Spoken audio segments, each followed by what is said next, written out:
So we should have some good conversation today. Always learn a lot in these meetings. Been in this business for over 40 years. My learning curve is still really steep. By way of announcements, Tony Brooks just gave me a copy of a paper that's published that I'd like to make available to everybody in Health Physics Journal. He's the author, primary author, and it is Radiology of Select Radionuclides in the Hanford Tank Waste. So it's a piece of information to help us continue to understand the substance of what we're dealing with. I'd like to turn this over to our facilitators so that we can distribute it.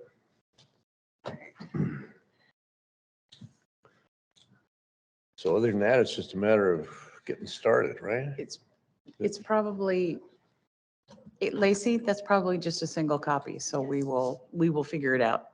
Yeah. Just not in the next 2 minutes. Yeah, it doesn't have to be immediate. Just wanted to get that in the system. So we're going to start off with our work plan and calendar for next year. Have an opportunity for public comments and do committee updates, hear from each of our committees and where they're headed, and have an interesting topic for round robin, which is reflecting on your time with the HAB and what you would like to have known when you started, so that our new members can have a little boost in the right direction of understanding what the HAB is and what our functions are. And also for those of us who are leaving the board, any comments we'd like to make about our experience and offering wisdom to those who are taking over. And then discussion of August meetings. That sound right? So let's just jump right in and appreciate the kind of conversations we had yesterday. I got quite a bit of insight out of that. Don't have all the answers, but of course, if I was in charge, I would have all the answers. So thank you very much for being here. And thank you, Jen, for taking the gavel. You can have it now if you want it. I'm going to bring you a squeaky hammer. 2 administrative things. If you are online with us, please put your name and your affiliation in the chat as our virtual sign-in sheet. If you are here with us in person, the sign-in sheet is over by the entrance door. Make sure you sign in and let us know so we get the record keeping right under the Federal Advisory Committee Act. The meeting is also being recorded, and we need to let you know that. So that's being recorded and transcribed. The recording ends up being posted on the hanford.gov website. So with that, you should have received last night in an email the most recent version of the work plan that reflects the suggested changes from yesterday. We didn't have a chance to go over the color calendar. We will do that this morning. So I don't know if you've had a chance to look at what the changes were that you did yesterday. Are there any additional comments on the work plan itself? I need to pull it up. Hang on a sec.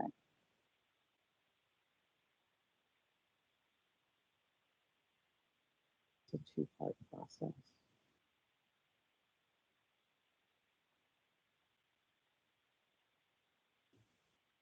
You can see it in here. I just have to make sure the folks online can see it.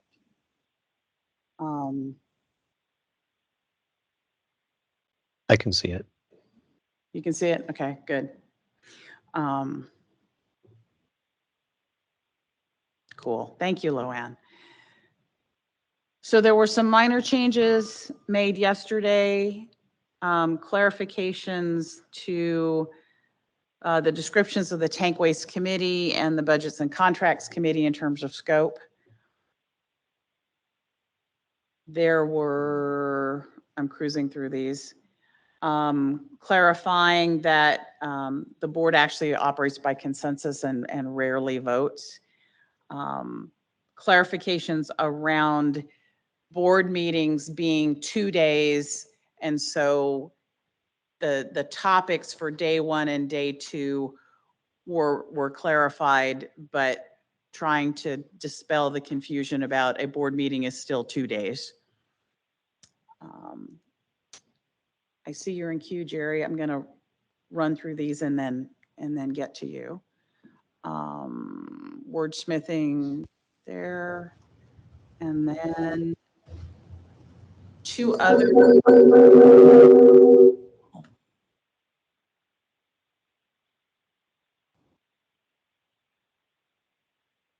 Okay, hopefully that will fix it. Sorry about that. And then 2 other changes as we scroll down.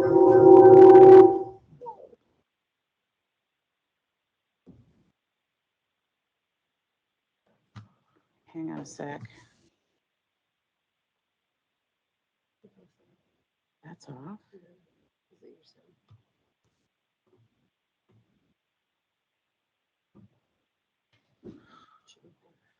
Okay, sorry about that. Adding. I have to use that. Adding a question under the work plan, focused questions for briefings for all committees, focused on, is there a potential environmental justice aspect to the topic that's being briefed? And then deleting number 2 from the Public Involvement Committee that had bucketed environmental justice into that committee. The desire was that environmental justice, as the group begins to understand it better, isn't just a pick topic. It's something that could hit all of the committees. And there is in May 2023, a committee of the whole on the calendar focused on environmental justice. So there was a lot of conversation yesterday about environmental justice and how does it fit in to your committees, the full board, and the work plan. That's like, and then adding a couple of topics to Budgets and Contracts Committee. So I've got Jerry and Chris in queue. Jerry, what's on your mind? I think we didn't quite understand until we saw this, and I looked it over last night and this morning, that, I mean, we have a concern that we're waiting a year before we have a discussion about environmental justice, which seems like after claims that it was so urgent to discuss and to revise the board for considerations of diversity, waiting a year indicates to me that there's no urgency whatsoever felt by the agencies. But the biggest thing was that in looking at it, we didn't understand that that is a committee of the whole meeting during the day and not one of the evening meetings. And we believe that it should be a HAB meeting with that includes an evening discussion for the community to participate in and the public with guests. And am I wrong about this, that May 16th, 2023 would be a daytime meeting and not one of the 5 to 8 p.m. meetings? I'm going to kick this to Gary, so he's got 30 seconds to think about it. There was a committee of the whole last month focused on environmental justice as well. Yeah. You don't want to hear what our feedback is on that, I will just say, because if you're going to talk about environmental justice and you didn't even ask the tribes to present or the community members who represent communities that are working on environmental justice, wasn't much of environmental justice presentation or discussion,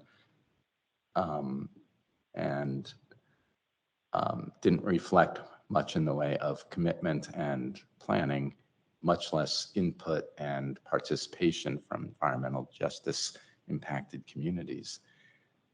So hate to say that that's pretty harsh, but that's the truth. And it didn't go unnoticed by the communities.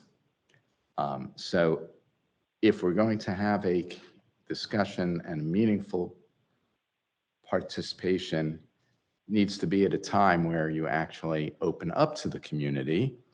And that's what I thought we were doing. That's what Amber thought we were doing, and looking at that, at least it was going to be scheduled. But if it's during the day, the work day,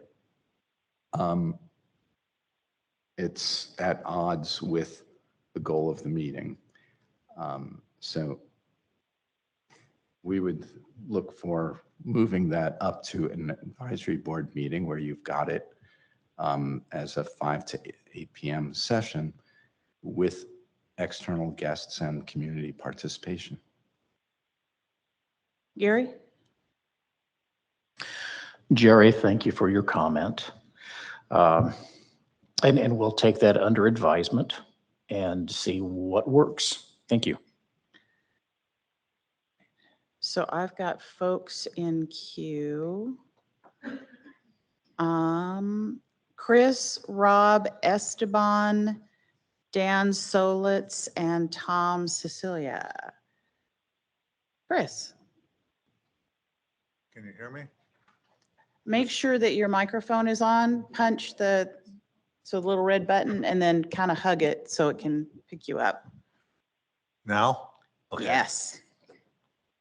On page 8, item number 4 for budgets and contracts, where it says control points, it actually should be cost account, cost accounts.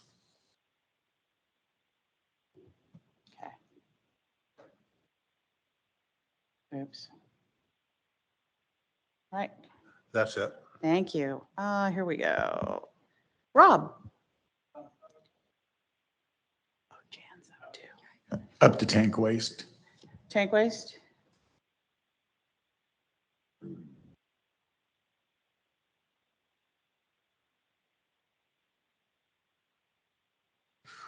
Are we going to get anything on there that talks, that discusses, Hug your mic so folks can hear you, yeah, please. I can't see it over there, but are we to include both the single shell and double shell tank issues in the tank integrity that we have here? Are we to assume that we're talking about both double shell and single shell tanks in the tank integrity, or do we need to call them out separately? Gary? Together. Okay. All right. So if you've asked your question and you don't want to be in queue anymore, make sure you put your card down. We use that visual cue to make sure that we're not forgetting anybody. Okay. Esteban and then Dan Solitz. Esteban. Okay, hello. And I think, so yeah, my comment and question is about that environmental justice term. I think like how Gary mentioned. And I mean, Gary, and then Gary, one of the things I think reminded me, Gary, about the science organization I was working with, and prior to coming to Washington State was in DC. And I remember the hearings that at that point it was Congressman McKeechin from Maryland and Raul Grijalva from the Natural Resources Committee, but it was work at the federal level that they were trying to define what does environmental justice look like. And here, I believe, and I think y'all can tell me and kind of inform me when it comes to the HEAL Act, that I think it comes from the governor's perspective about trying to, focus more on diverse communities, especially our tribal communities, but also if the tribal communities can kind of weigh in about what's their definition of environmental justice, because I think definitely they're in a separate realm, and I think they got a different opinion about it. So it's like, how are we going to kind of tackle that, especially when it comes to this? Because, I mean, this is when I need a lawyer, so Gary, Jerry, you can, but it's like, how do you kind of, the legal terms and what's the definition? And I think with DOE, EPA, and then the state ecology agencies. And one of the things, even with environmental, I work for a nonprofit environmental organization, is the big things that stand out is environmental and justice separately. So to me, it's like, how are we going to define this and apply it, especially to like this meeting, and how's that conversation is going to look like? So I'm going to jump cue. Mason Murphy wants to speak specifically to this issue. I want to remind you, we're trying to get a work plan adopted. So if we dive into defining environmental justice right now, we're going to make it more difficult to get through the work plan and calendar. So Mason? Yeah, thanks. Appreciate it. Yeah, I think that and I think we kind of touched on this yesterday, but I think largely for ensuring that the environmental justice piece for tribes is taken into account is really using those tribal subsistence use scenarios in the underlying risk scenarios. And so obviously I don't think we're there yet, but it is something in our Hanford policy that we've been interested in. And according to Rose yesterday, it sounded like it was also something from Yakima. So I think that when we look at the environmental justice piece, we probably want to start there. Thanks.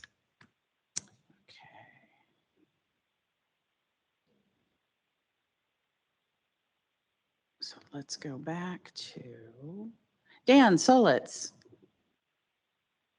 Yes, so I would support an evening meeting on a general topic of environmental justice and equity. But my feeling is, after listening to some of the NEJAC and WAJAC meetings, is that this issue will evolve organically out of the other issues that are in the committees of substance, and if necessary, find their way to the PIC committees. So I don't think we're going to have to wait until May of 23 to address this on specific issues. It's my hope and expectation that it will evolve organically out of our regular proceedings.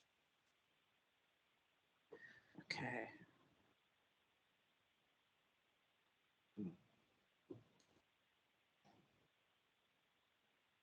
Tom Cecilia. Hi, everybody. So I just wanted to point out that the committee of the whole discussion or description in the work plan says normally 1 to 4. There's nothing that precludes us from having a committee of the whole in the evening.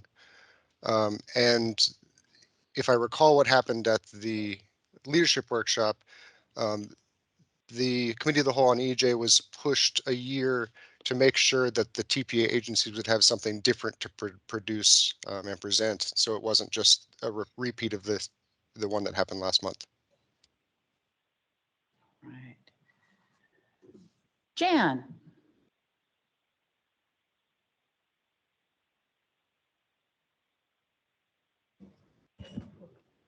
So I agree that we're spending a lot of time on this that maybe is not the best use of our time. And I also am sorry that maybe I don't have the exact, edited version for today, but on page 7, I think yesterday we did add something that says that briefings or presentations that come from the agencies should address this component about environmental justice. And I just want to remind everybody that that means that our understanding and the focus and the aim of the briefings should help us to understand how environmental justice pertains to the topic that the presentation is coming from the agencies. Not that we are going to overlay this environmental justice idea so that it's coming from the committees. In a way, it's going to be coming from the briefers, and those briefers' presentations will be approved at headquarters level. So that should help us to focus our questions, answers, and advice on the things, the environmental justice aims that the agency themselves has identified as needing to have attention in terms of our advice. So I think that that's really important to understand, that we don't have to like figure it out, that we can be helped to understand it. All right, so I've got 5 people in queue and we still need to get to the calendar. So let's run with the people in queue, but remember, we've got to get to the calendar to get through the work plan thing. Because of the packet gap, there are many of us that are hoping you all can come to agreement on the work plan so we can keep the board moving forward during that awkward, not everybody is appointed time. So I've got, Bob, did your card go down? Oh, I just put it down because I saw myself on the queue. So- Oh, okay. Okay, Ryan. Hey, sorry, I just put it in the chat. You can actually take me off queue. My comment was the same as Tom's, that if the EJ stays a committee of the whole topic, if we might be able just to make that committee of the whole in the evening instead. But I was just echoing what Tom said. Okay. Shelley. Thanks, Ruth. Gosh, a couple things. Dan, you started throwing out acronyms, and we've got to remember that people are new and not everyone is up to speed. And so we used to do a quarter an acronym. Maybe we need one of those jars on the table again and make it $1.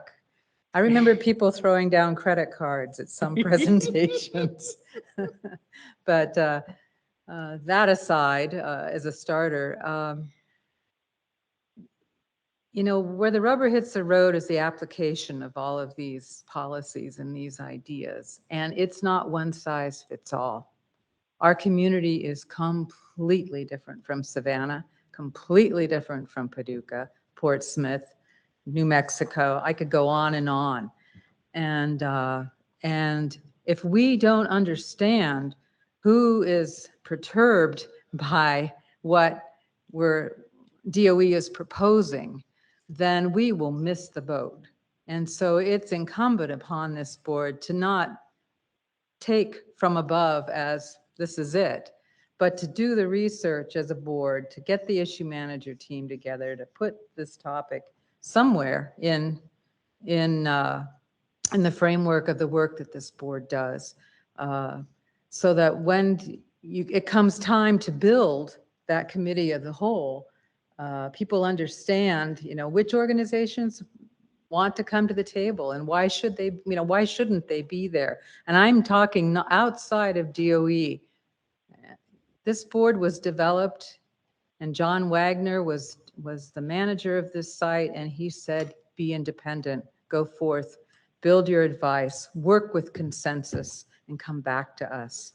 And that's what this board has done. And if this board loses that, then you've lost, in my opinion, your soul. And it is really incumbent upon this board to gather all the organizations, all the peoples, the Yakima, the CTUIR, Confederate Tribes of Umatilla Reservation. I'm challenging myself with acronyms. The Nez Perce, the Hispanic community here, any community that is impacted, we need to hear from them. This board needs to hear from them and understand, or at least have an understanding of how they're impacted and what that means, because we don't have it. We don't know. And certainly the committee of the whole that we had on this just a breath ago showed us that. So DOE is going to have to loosen the strings again and the control of this board so that you can get, you know, advice that is of value. And that's all the more I'll say on that. Thank you. All right. I've got Richard, Bob Thompson, and Liz in queue.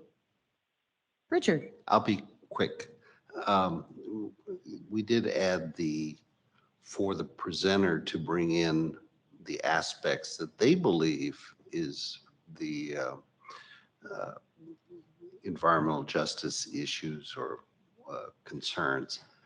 And I use the word aspect, which I think is a good, clear, you know, But the key comes down to is, originally it was asking for advice, and I don't think advice is the right way. We have guiding principles of the HAB. So somewhere along the line, if we understand what is meant by environmental justice, we probably should factor it into the HAB guiding principles, and that would be the place we would put it. And, unlike, I'm hearing all these things like the HAB can fix all the wrongs, and we can't. We know we can't get Hanford cleaned up clean. It'll never be clean enough for the tribes, for the tribal. It won't happen. But the question is, what's the balance? And, if there is money to be, thrown at people, there goes more inflation, but that's beside the point. But anyway, I just wanted to suggest that the way we should approach it is within our values, and that'll be it, if we can get consensus on that. So I've got Richard, Bob, Liz, and Jerry and Q. And then I'm going to ask you, are we okay with the written document so we can move to the calendar? Richard, you did Richard. Robert, Bob. I Sorry. answered a hey you too. It's okay. So, words have meaning. I hate to do that. A couple of us are attorneys. And so there's a reason, not to be a cynic, but I am. And so when we use terms like economic justice, and when the department uses it, they're still struggling with their own definition. You need to understand that. Everybody thinks there's this universal, clear-cut understanding of what that means. Does it mean opening yours to dialogue, or the impact of certain communities have from an energy perspective? There's a lot of different meanings, and nobody's come to a conclusion, as far as I'm aware of. Now, maybe this board has come up with some amazing one, but I'm not familiar with it. I know the Department of Energy, I do this kind of stuff, and you can take what you want out of a definition, especially when it's a mass of words that lead and tumble all over each other and don't convey any meaning. So the reason why the work plan is extended out, because nobody exactly knows what the term means, one. Two, when you figure out what that term means, then you get to figure out how you engage those diverse groups. But if you don't have a unified understanding of what the word means, then to your point, you've got three, you've got DOE has there's economic justice issues, there's environment. I mean, everybody's got a moniker about justice, and that's fascinating. But the terms have to mean something. And so when you don't have it defined, and we have different approaches, it's going to be inherent in our value system. Well, is it? Or is when the department made a decision to become more diverse, is that the diversity that we're talking about? Who the hell knows? I don't know. And all I'm suggesting to you is this. Words have meaning. Otherwise, you can make up, how it is. Give me a brown rock. You go out and grab it. Well, that's really doesn't fit the definition I was looking at. I would like to have the board not waste its time without having some idea of what it's really trying to accomplish. And to think that things grow organically, well, yeah, we all have different perspectives. You need some kind of guidance or principle to make that organic creation have, I guess, a bedrock to start from. And I don't know what the hell that is. And so I'm not trying to be critical. All I'm just saying is we're talking about a work plan and we're not even sure what the terms mean. At least I'm not. And so maybe that's on me. But again, I don't think you should spend a lot of time, energy, and money. And the department is eager, and it answers Mr. Follett's question. The reason why they don't have a defined meaning yet. That's the truth. Nobody likes to say that because, God, we're all into this justice stuff. And that's fine. But define the term, because if you don't, I can look at this room and I can say, well, how many of there are in here? 22 of us are going to have different ideas unless we have an agreement on what we're actually trying to do. And you can't do that unless you can define your term. And so that's a cautionary thing. I'm not the smartest guy here. I just, I'm kind of a I see problems, and so if you don't try to address them up front, you're going to get a product that isn't worth the time you spend on it. And I think that's a waste of everybody's time. So that's the next board. Maybe that happens in October or whatever. But putting off, not even be able to find the term that you're seeking or trying to correct, I guess. It scares me. That's my thought. So I've got Liz and Jerry and Q. Just as a reminder, there is an issue manager team on environmental justice that was convened by the PIC. So there is a place for, if those individuals want to do some work on possible definitions or scoping or recommending future meetings, conversations, presentations, there is a group of people that have said we're interested in this and want to work on it. Liz. Thanks. Can you hear me okay? Yeah.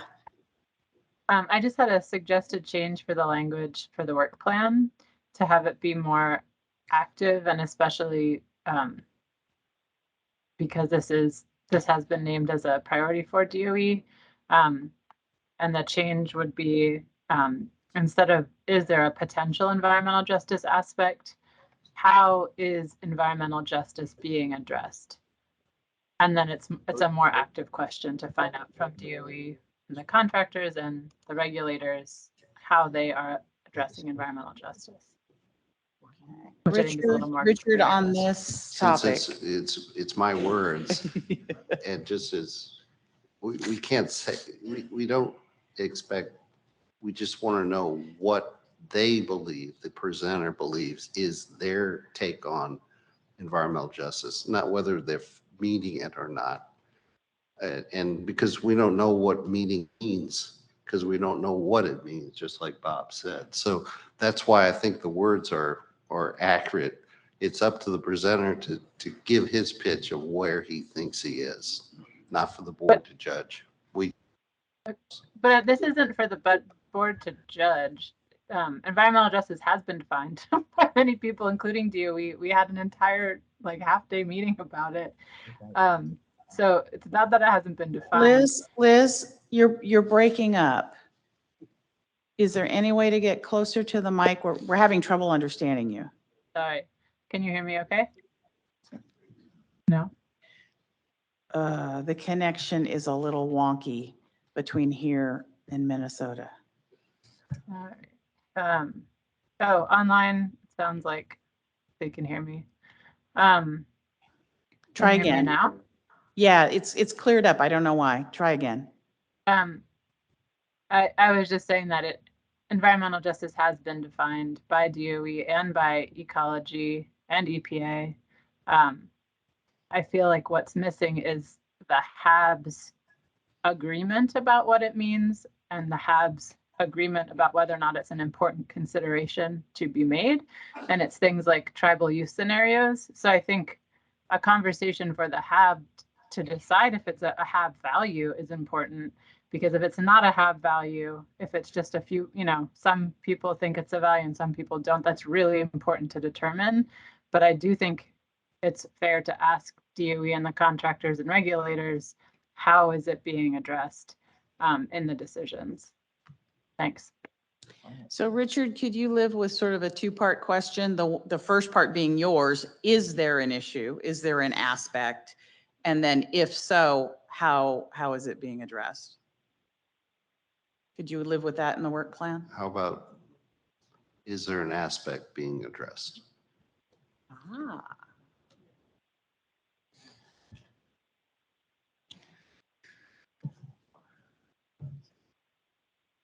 You mean if it's not in the contract, they won't do it? Huh? All right. Just an observation. Thank you. All right. I've got Jerry in queue. Thank you for waiting, Jerry. Thank you. Appreciate the board engaging in this discussion. I know that it's taking time, but it is really important to try to get this right. I think it's helpful to say to presenters when you're presenting, are there environmental justice issues that should be part of the conversation? But you're kind of like asking the thoroughbred at the racetrack who has blinders on, what the crowd looks like and what the crowd is doing. And the horse doesn't know. The horse is just focused on the racetrack and getting a work plan done or a budget through, and doesn't know what the community watching the race is yelling or looking at, maybe not even looking at the racetrack because there's something else going on that relates to it. And it's really important to have community voices and voices of the impacted tribal nations and the Latinx community and the African American community in Tri-Cities and others developing and sharing with the board how their community values are impacted by these decisions. The starting point and the most obvious thing that we've heard over and over again is cleanup plans don't include exposure of tribal members for the next hundreds of years. You know, like yesterday we talked about, you know, we have cleanup plans in the 5-year review that we won't get cleaned up. The area won't be safe for human use for 150, 250 years. Maybe we should ask the tribes if they believe that there is some exception to the treaties of 1855 that say you don't exercise your rights to live along, fish the Columbia River, or to utilize the cultural resources that your religion, your culture rely on for survival for 150 or 250 years. Maybe we should ask them what their view is of the protectiveness level when they exercise treaty rights, because it's, as we heard, it wasn't even part of the CERCLA 5-year review. And so how can you, you know, the people who did the 5-year review had those blinders on. Asking them to present about it would have been like, didn't think about it. Well, our job is to think about it and say, here's how you're going to go about it.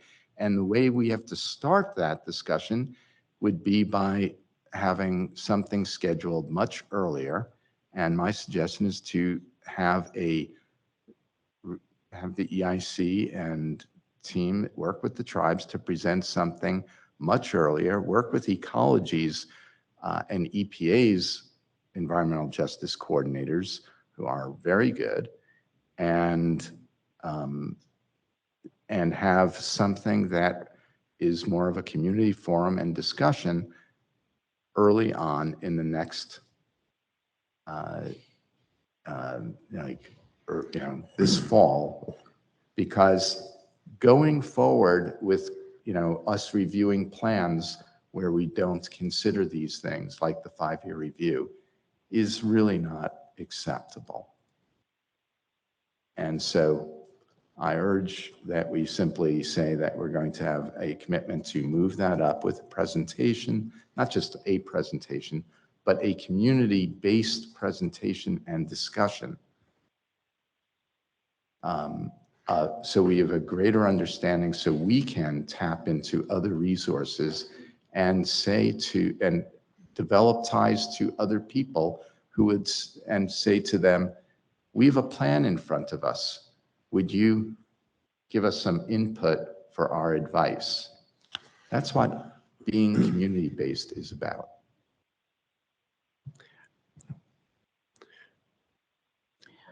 So my proposal is that we move up, we just make a commitment in the work plan. We're going to move this up and have a community-based or discussion with asking tribes, EJ coordinators from other agencies to work with a work group to develop discussions and resources and input. Yeah. Okay. I think that it's a very worthy thing for the HAB to take this issue on. I think that it's pretty clear that DOE and the other agencies have not figured out yet how they're going to implement it. The term environmental justice has been around as long as I've been employed, and it has evolved into something that I don't understand.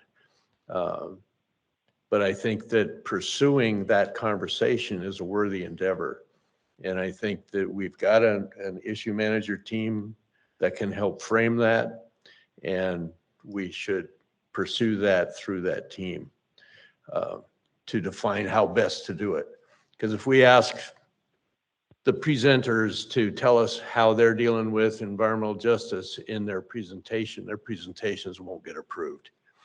So we're not to the point where it's integrated into the process yet, but we can help make that happen by the way we deal with it. But I don't have an answer as to how best to do that. But your points are well made. So let's move on to the calendar. Okay, I've got 3 people in queue. Are you all on environmental justice or are you on the calendar? Because I'm on environmental justice, actually the process. Okay. Environmental justice. Okay. I'm sweating getting through the calendar, so I'm just nervous. Chris, Shelley, Bob, did you put your card down? Well, I just looked up the definition from the Department of Energy, and it's very helpful.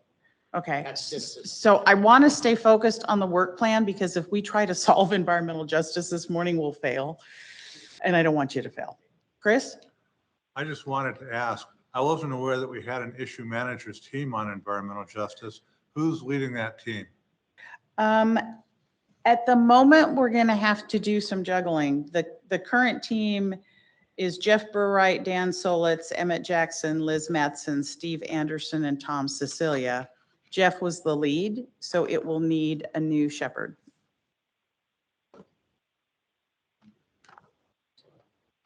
Shelley? Yeah, real quickly. I understand you're sweating, Ruth. Here's the deal. Institutional knowledge has been lost, and it's going away in buckets from this board. No one has mentioned, DOE or anyone else on this board, the fact that this site has a tribal scenario, and it's a model for impacts to tribal people in doing their customary living on this site and along the river. That needs to be factored in. And this is the problem, is that we're once again looking at a board that doesn't have that institutional knowledge, and you're going to reinvent the wheel. And this board has got to find a way to go back and collect that knowledge and utilize it and build on it and stand on the shoulders of that knowledge. And that's it. That's all I want to say. Thank you. But start, Okay, so Chris, is your card still up? Jerry, is your card still up? Rob, yours just went up, right? Okay. Can I talk? Yes, you can. Okay. First of all, I really troubled about this last night on what it is we're trying to do and how can we do it. And I understand DOE's need to demonstrate compliance with the White House on these issues. And I understand how important it is. I think that we've already seen DOE's first move on what to do with environmental justice, change the board. Okay, that's number one, is try to get that. I think we need to separate from the people that are impacted and that information from them to describe how they're impacted, as well as the department on what they're doing to that impact, are two different things that can be presented at this concept we are. But ultimately, this is what I think that I'd like to work with in this next year on the board, is I think that we should take a look at those very important documents and advice points that we've had before. Our values documents, take a look at the values maybe we need to amend them and reaffirm them. Amend them to note that we are aware and we will factor in with all these new people, the understanding of how they're impacted and what we can do. I think that if we take that activity on and take our two biggest value advices and just retool them and then reaffirm them with all the new members in here, that we've gone a long way in understanding the environmental justice approach that we have. Remember, we can't tell DOE how to do things. We can advise them what our values are and what we want, what we like the outcome to be. And so that is one thing that I think that we should consider. And I think Richard had mentioned the same thing, essentially, just different words. And I'm putting them together to think that maybe our work scope for this next year needs to include a relook at those value statements. And then again, like I said, by consensus, reaffirm them. Thanks. All right. Tom Cecilia typed in chat, and I know a couple of you are having trouble with chat right now. A reminder that prior board members are welcome on IM Teams. So I'm just reading the chat because I know we've got some technical issues that we're working on behind the scenes so that everyone who needs to see chat can. Jerry? Can you clarify, or Gary clarify that? Because I would serve on an IM team on this if I knew that I could actually participate in committee discussion or do work. So how in the heck do we get to, as a former board member, participate in the IM team? So can DOE clarify participation on committees and IM teams going forward, please? Jerry, these are all public meetings, so the public is welcome to engage in the conversation. Public is not able to vote, but the conversation should hopefully shape how the members can vote. I appreciate your comment. Can I just try to make, because I'm obviously, there may be some other volunteers here if we can clarify this. So will we be able to be on IM team chat and share through Teams and emails through the board if we're on, an IM team on this issue? So we can participate. I understand if this was a committee meeting, I wouldn't be able to, I would vote or participate in consensus, but would we be able to fully, share in the document sharing back and forth before it gets to the committee, as opposed to, because if that's true, then I think that would make it easier and for us to participate in IM team and volunteer for this. So can we table the tactical questions about that to board business? Because I've got Bob coming in and I'm really sweating the calendar, guys. Bob, Mike? Bob, on this topic? Yes. Go. Well, Gary just said that it's going to be a public meeting and the public can participate. When I think about your new proposal for having the presentations on the evening of the first day, you also say that's a public meeting. It's supposed to be giving the public more of a chance to hear from our leadership. So in that meeting, can the public ask questions, participate, even though it's a board meeting, but it's open to the public? So does that open that up too? Yes, there is public comment time at committee meetings, at board meetings. So they would be restricted to just public comment. They couldn't ask Brian Vance about his presentation. since we don't answer questions? It would be in the very similar format that we had yesterday where comments are accepted. Whether there's actually time for Q&A during that it remains to be seen. But as Ruth mentioned, let's hold those kind of questions until board business. I mean, the confession is I haven't done all the meeting designs for those concepts yet. That's the confession. Okay, I've got Mike and I've got Liz. Liz, you're still on the list, I promise. Mike? Liz is actually on the calendar. Good morning. Yesterday and today, I have appreciated the comments on the environmental justice topic and also the work plan. And as I said yesterday, there is work to do and more information is needed. And I'd like to take Gary's remark one step further, that is to say, we'll take it under advisement. You've given us a lot to think about. I think you've given the board collectively a lot to think about.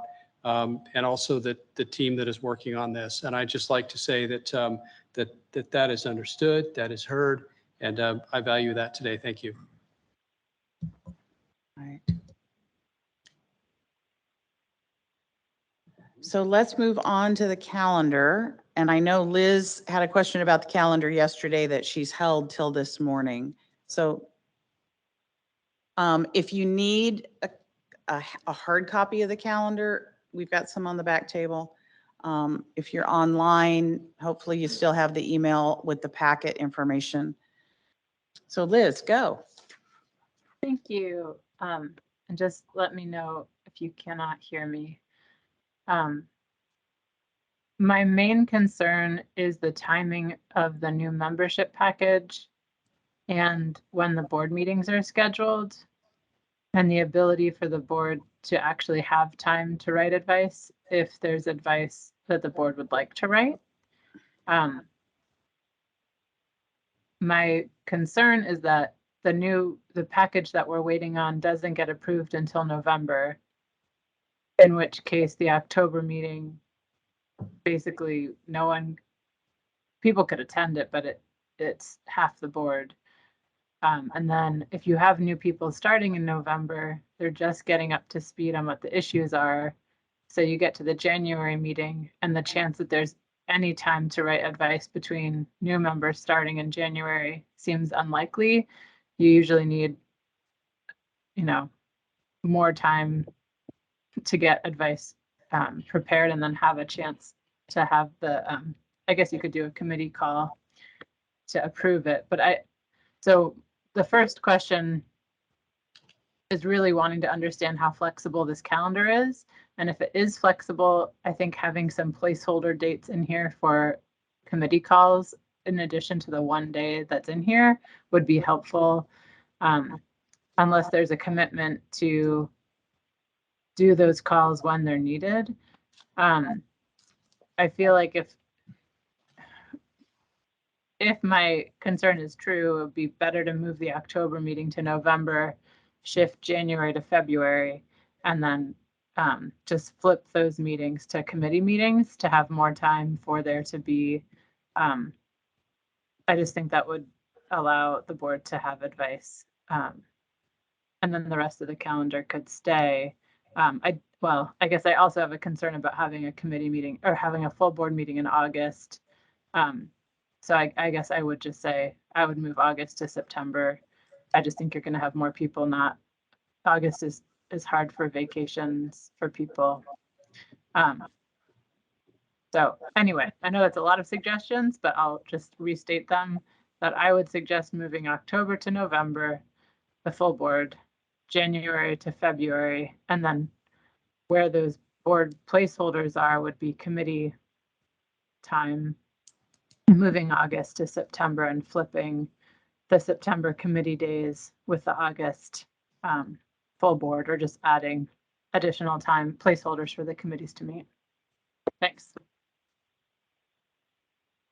Richard? I somewhat agree with what Liz is saying. And as I expressed before,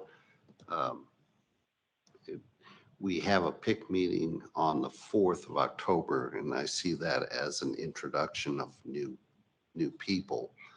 But to actually have a full board meeting on the 19th or 20th, I would suggest we move it to the 2nd and 3rd at least. Personally, I hopefully will not be in this country on the 19th and 20th, but I'm hoping. But I'll be back the 2nd and 3rd. But anyway, the question I would have is really it's all to the timing of the packet approval. I mean, I think we can have a soft board meeting with the PIC meeting on the 4th and wean people into the meeting on the 2nd and 3rd. And I don't think we have to necessarily change everything else, but you know, the August meeting that you mentioned, I think it's as good as September meeting. We always run into problems on September anyway, so that's my point. I just suggested the October to November. Right. Becky. Thanks, Ruth. So I'm thinking about the EIC call that we had, and I know that we're talking about the 2023 calendar, but we talked about September, there being an issue with the September board meeting, and whether we were actually going to have one or not, or if it was going to be moved up a week or back a week or whatever. And I don't think that ever got solved. So we probably need to know that, because if we are going to have one in September, then we probably shouldn't have a board meeting in October. So for those of you who weren't on the EIC call, there happens to be a TPA agency conflict for one or more of the agencies every week in September. The original September dates were the 22nd, 23rd, and the EIC talked about moving the September HAB meeting up a week to the 12th and the 13th. Turns out there's also a senior management conflict that week. So I think it is fair to say September's a bit up in the air, and we had thought to talk about that during board business at this meeting. If we need to do that now, we can. I will note we actually have a quorum right now, so that's good for a work plan. Well, I think it makes sense because if we are still going to have it in September, then we normally don't have 2 months in a row with full board meetings. So we should probably figure that out. Okay. Also, I wanted my other question, just let me throw it in now so I don't have to put my card back up. Gary, at the leadership workshop, I asked about, since this is a regional board, one of our meetings being held in a regional place, and you said that you would get back to me. So I'm wondering if there's been any more thought about that, or if you could get back to me now. We are discussing the possibility of a regional meeting in the spring. We don't yet have details, but it is still on the table. It's something that we want to do. We've got to work out the details before we have any sort of announcement.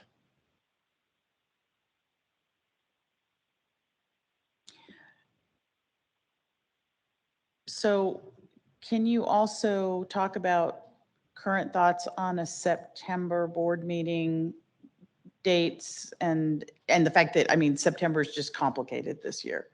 And then I've got Esteban and Jan and Q.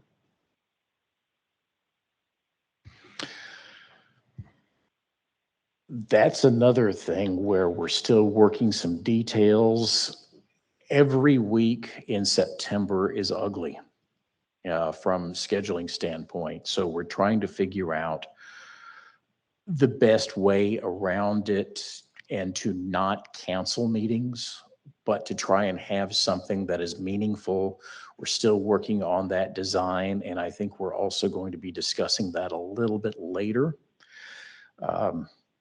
I'd like to try to you know, we don't have answers at this moment. So let's put it that way.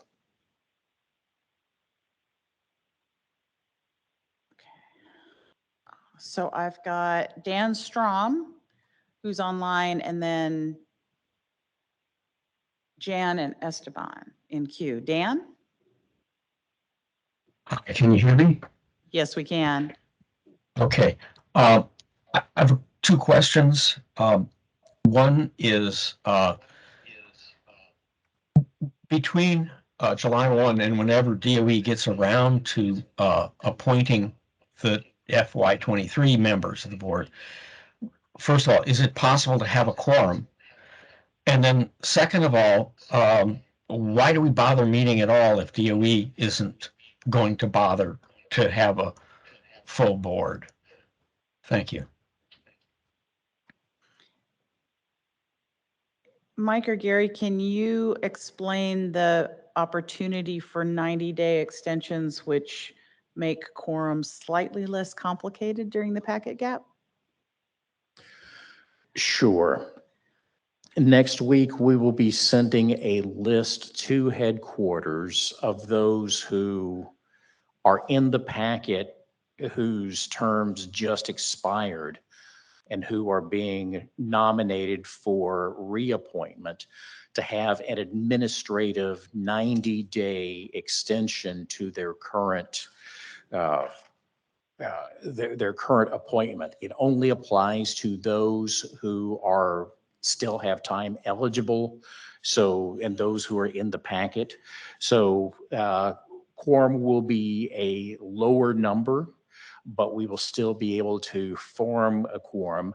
Also, what we're trying to do is move things away that require quorum, where we can just do informational meetings and things like that during this time period, which is also why July is also kind of a month with fewer meetings and fewer obligations to be able to take care of that. So the board will still be able to function.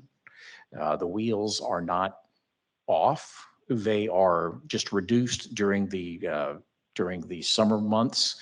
And then with any luck, the way we are redesigning the membership packet, and I could talk more about this during board business, but this should be the last time we have a packet gap.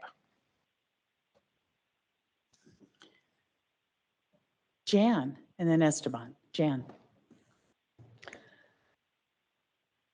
I think that it's true that having a board meeting in September and October is unrealistic. I think it's too bad, really, that, you know, we have been fighting to make sure that we have a certain amount of board meetings per year, and we're really talking about canceling the one for the last month of the fiscal year. And we haven't even done it yet, you know, so that's too bad because we want to get together. Things have been we're eager to get back to a certain kind of normalcy, and we're still kind of kicking these things around. I think that it's a good idea to move the October meeting to November. And if that means moving around some of the committee meetings, that's a good idea as well. So we could be busy with work, particularly with advice or looking at values for advice in the interim. I think that putting a board meeting in January, I don't know how many people travel, but January has always been highly risky for, you know, getting people across the mountain. So February is usually better. And if that means moving some things around so that we have meetings in January so that we can have a full board meeting in February, that makes sense to me as well. Then it seems like between April, we don't have another board meeting until August. And of course, it could be moved to September again with the possibility that it could be canceled again. So I think that we should not have such a long period of time between board meetings, particularly if we were going to do a board meeting in another city. That's the board meeting. It's going to be the one that is in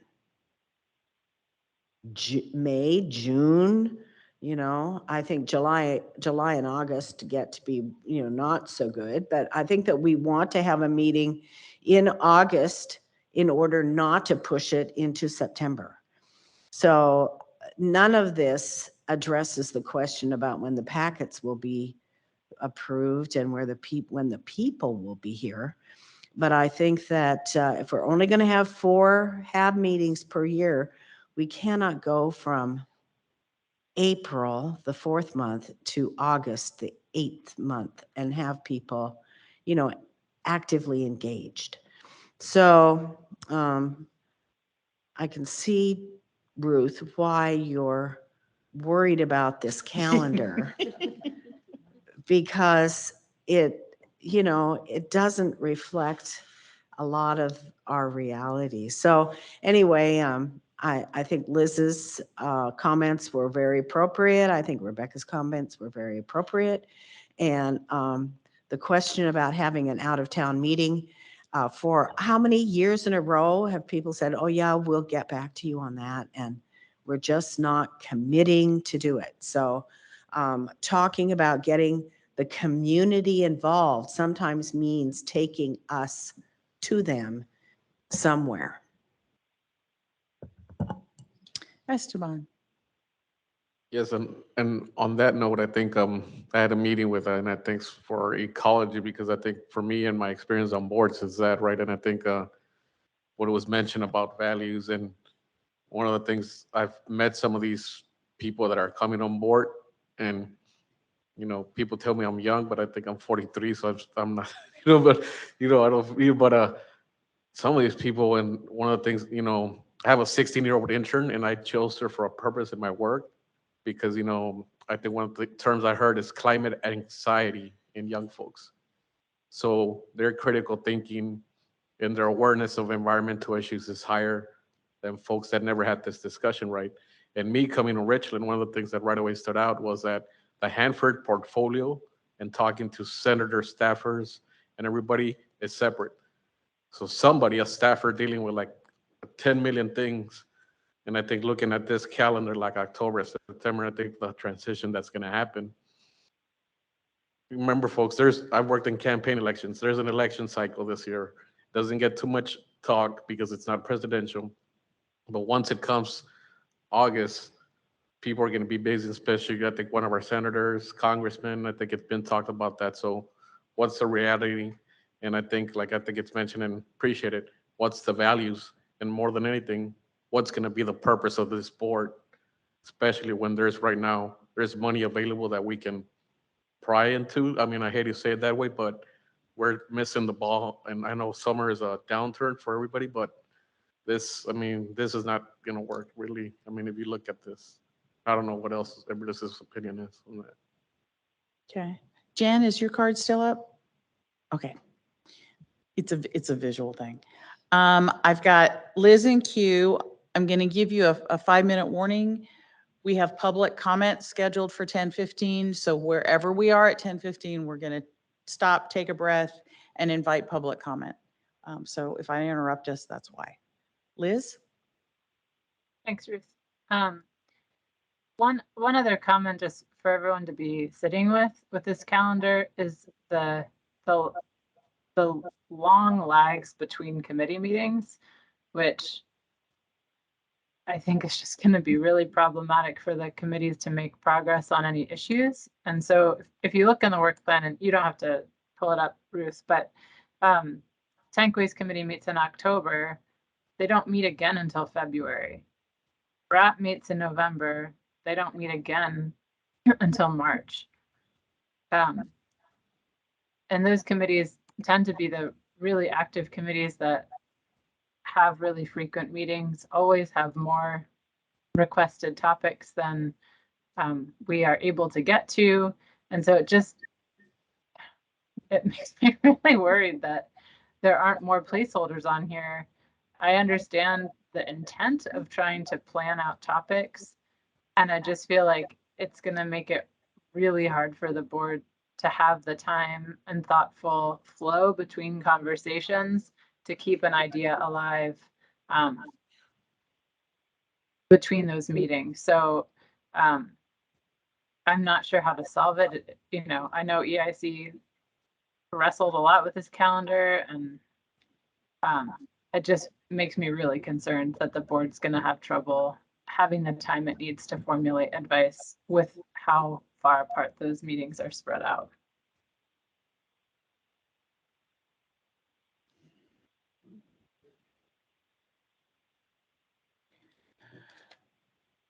So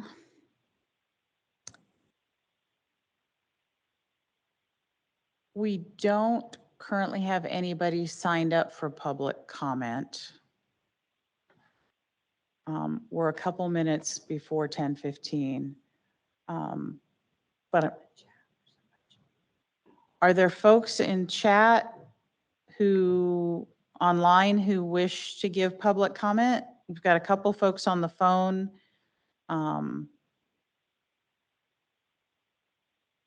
Is there anyone who wishes to make public comment?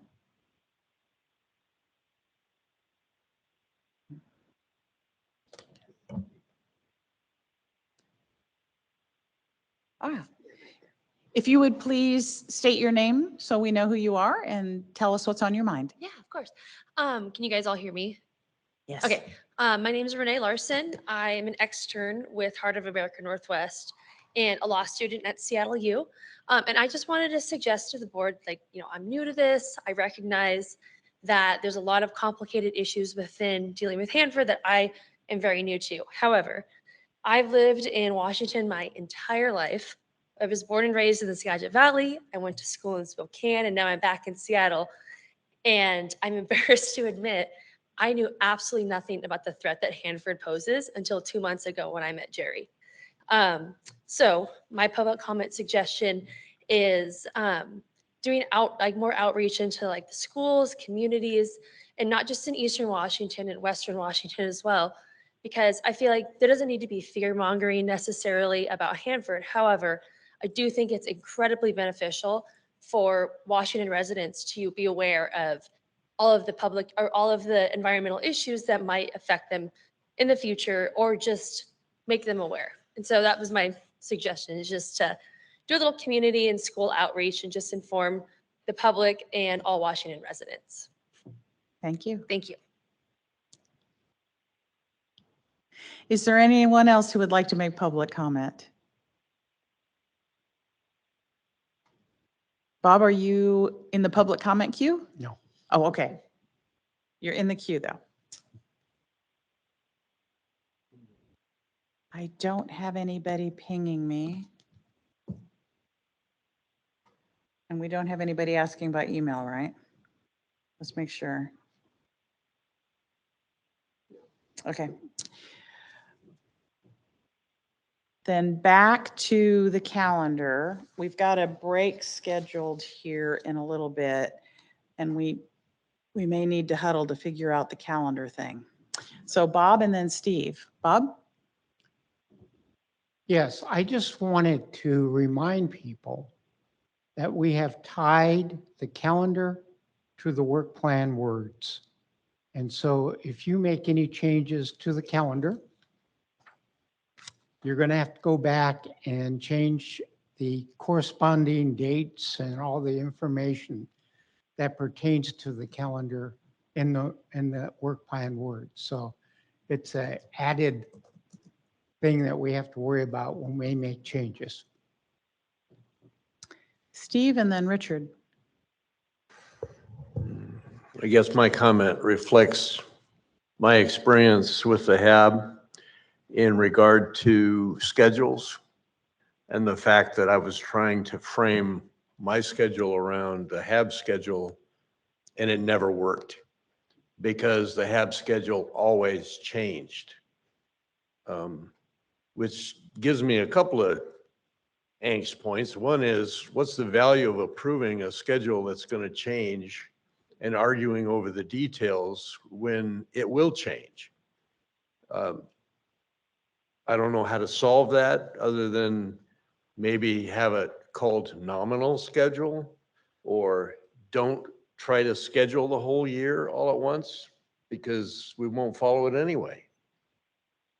And I don't mean that as just a negative statement. If we would just schedule the meetings and hold them as planned, that would be one thing, but we don't do that. Maybe we will in the future, but it hasn't been my experience that we did in the past, which is one of the things that affects attendance. And do we actually need to approve this schedule today to make next year, which is really a long ways away, given all the changes that are happening? Or would it be better to wait until we actually have the new board in place and approve the work plan then?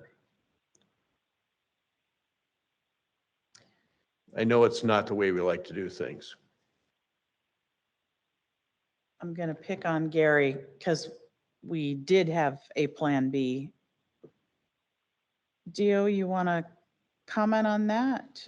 And what happens if there is not consensus on the agreement today, on the work plan today? Plan B is, and I'm hearing all the discussion, and I'm wondering how we can make this better. And there are a lot of conditions, particularly with the discussion of when the packet will be approved, which is anybody's guess, anybody's bet, and you will probably need to bet money that you're willing to lose, because I'm not putting a date on there, hopefully this fall. But what we did last year is I asked for permission to use the calendar and the work plan provisionally until we could formally approve it. And that is the plan B, because otherwise, if we don't approve something, there are no meetings, there are no topics, there is nothing to even bring us back together, which is not what we want. So until we can come up with an approved calendar and work plan, then I will ask the EIC to allow me to move forward with the provisional authority with the calendar until we can come up with something. Kind of like within the federal government, when you can't approve the budget, then you have continuing resolutions, and there are a lot of things that you cannot do in that time frame. And I see the laugh because several of you have gone through this. So it's kind of like a continuing resolution, is that we just do it until we can get a formally approved calendar, if that's okay with y'all. So I've got Richard, Dan, and Jan, right? Richard. Well, I guess my question comes down to is looking at the work plan, like was pointed out, we have dates in there which reflect the calendar. But the question, as I said before, moving the October meeting to November seems to assure that we have a committee of the whole in November, but it's mostly just a presentation, I believe, because it's requisite circular and the permits. But the question comes down to isn't it better to plan to immerse the new board into the HAB? I mean, I'm looking, that's why I'm saying if we move that, I mean, especially with the topic we have for October, which is the VIT plan and direct feed law. I mean, that's what you want to bring the new board into. So I would suggest we just simply immerse them in the beginning of November, and then they go off for Thanksgiving. It's just my thought. And again, we rely on the PIC meeting at the beginning of the month. That's sure. And Richard, that is a very good observation. I am completely unaware of any advice or anything like that that would require action. So if nothing else, we would move forward with the October meeting as an informational meeting that doesn't require a quorum because there are no action items to be taken. The only thing that I can think of that's a normal part of is acceptance of meeting minutes from a previous meeting, and that can always be moved. But by the same token, if we do have a new board in place by that time, and all of the other topics around that meeting would be kind of Hanford 101, kind of welcoming new members and some very basic topics. This is how we function here. It's kind of what's planned for October. So I hear Right, what you're saying. But I'm saying is if the new board members aren't there, what's the point? I mean, it seems like a, They're invited to attend. well, okay. All right, I've got Dan Strom, Jan, Tom, Chris, and Steve and Q. And that's going to push us right up into break. Dan Strom? Can you hear me? Yes, we can. Hello, can you? Yes, we Okay, can. sorry. During the break, I sent an email to Steve, Shelley, Jan, Susan, Liz, and Jerry about a potential survey. I would like you to just look at that. This is to quantify the loss of experience and collective knowledge of the board by the enforcement of term limits. So if you do me the favor, look at that and see what you think. Thank you.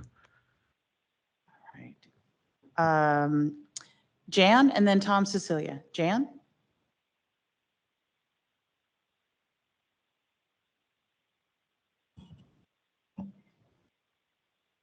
So I hear Gary asking for like provisional permission to go ahead with this work plan as it is written without any changes. I think people have made a number of very good suggestions about how this could be improved. And what I would like to do is make sure that if we give you this provisional approval, that you also will come back with a proposal having to do with an out-of-town meeting for the upcoming fiscal year. And also come back with a plan for the topics for the committees of the whole. And also kind of fix this, March has nothing in it. This is a very busy month for us usually. So once again, going from April until August without a meeting, I think it needs to be adjusted. So if you will agree to address these things and come back, I think it would be okay for us to say, yeah, you can continue to work on this, but not to just keep it the way it is because it has big problems. Putting a meeting in January is a big problem. Deciding that all of summer is off the books because the workers on, the employees and the agencies don't want to be bothered. But we're talking about June and, May. So let's try to incorporate some of these suggestions that we are asking you to address and then come back at the meeting in September rather than just canceling it. And let us have another look at it, whether or not the packets are approved.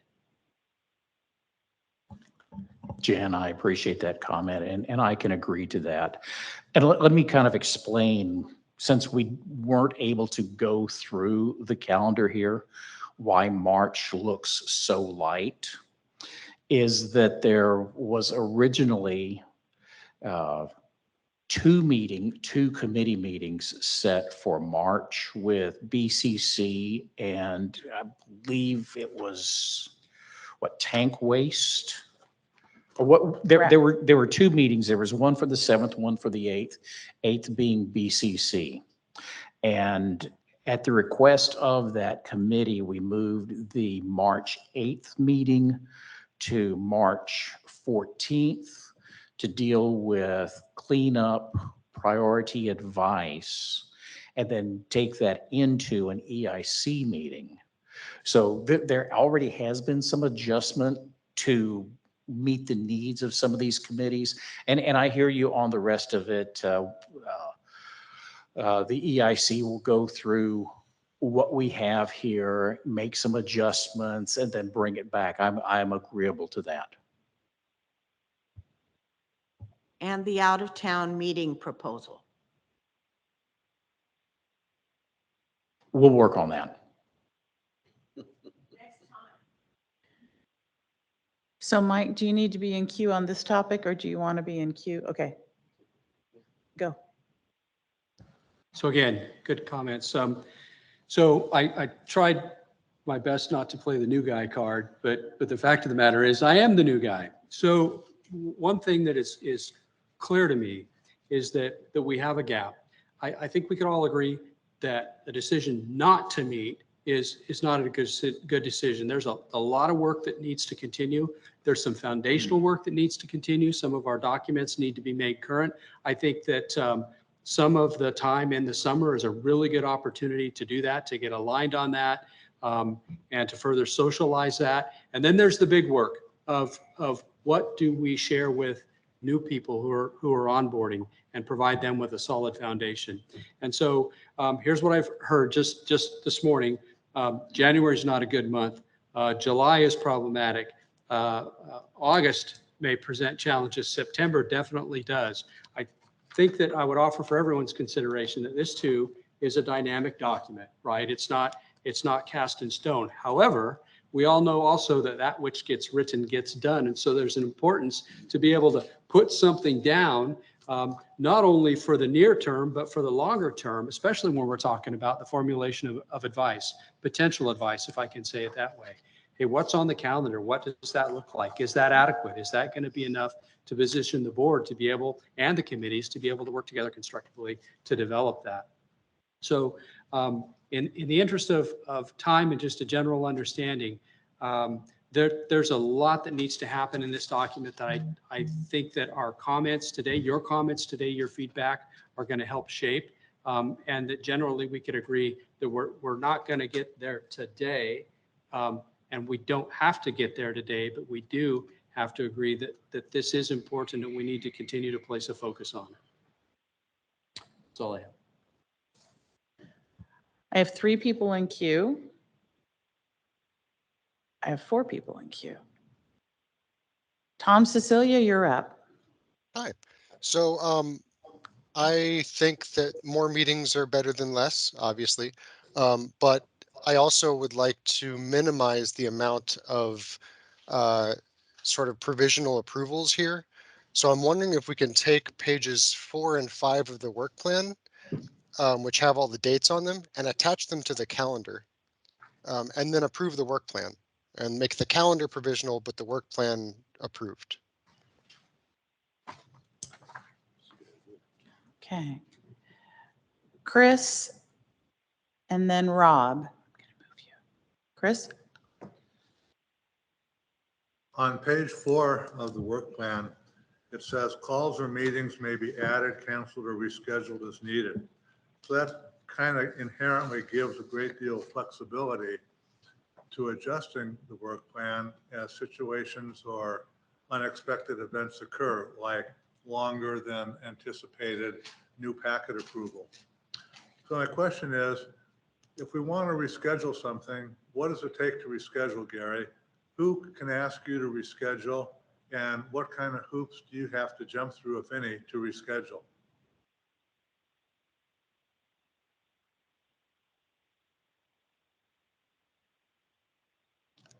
Anybody can ask for a reschedule and just give me reasons why we need to do that. And it can be either from the board or it can be from tri-party agencies or maybe any other external organization. And we will examine, is it a person asking for a change, or is it 20 people asking for a change?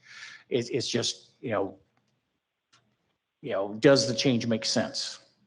But We you want don't- to try to accommodate needs as we can.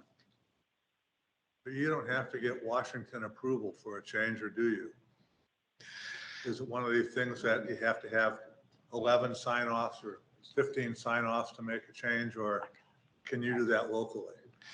We can do that locally with one basic provision is the Federal Register notice, is that if we are within our window, and I have to have 37 days for that meeting, which means I can't, if we are within that 37-day window, I can't move a board meeting sooner within that. However, if we're outside of that 37-day window, then we do have that flexibility. So it's more of an administrative thing. And I don't have to do a Mother May I to headquarters for that.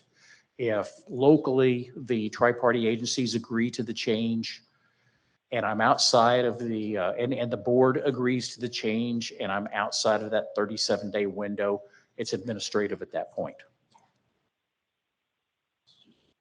So that 37 days means, for example, that if we get into the first part of October and we haven't received packets for new members or continuing members,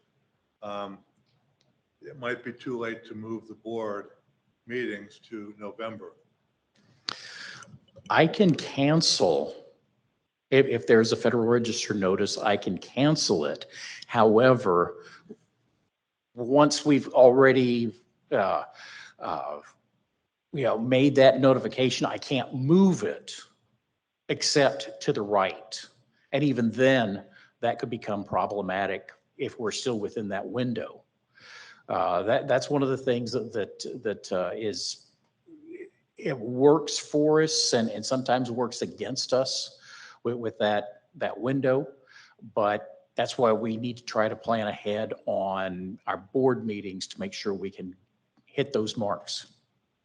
So given what you just said, I think I would prefer provisional approval than to approve this as is and say we can reschedule depending on events. So I've got two people in queue and I know there's a proposal coming from the chair.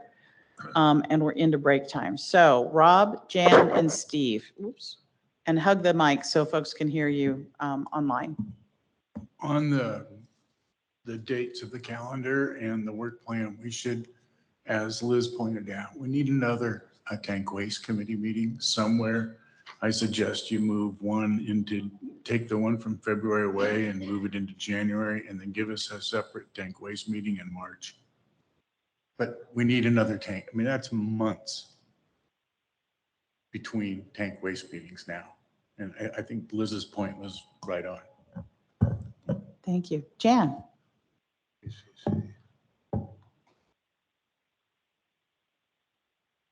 So I appreciate that you have said that, committee meetings could be added. I don't think that has huge budgetary impact.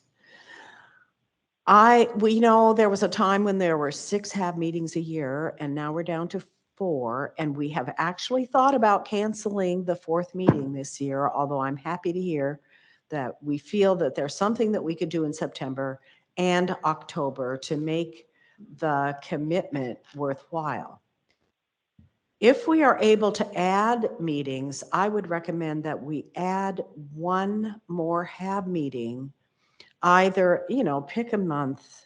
If you can only move them to the right, let's put a HAB meeting in March that's designated for an out-of-town meeting. And in that way, because I suspect that you have budget implications for an out-of-town meeting that has to be approved.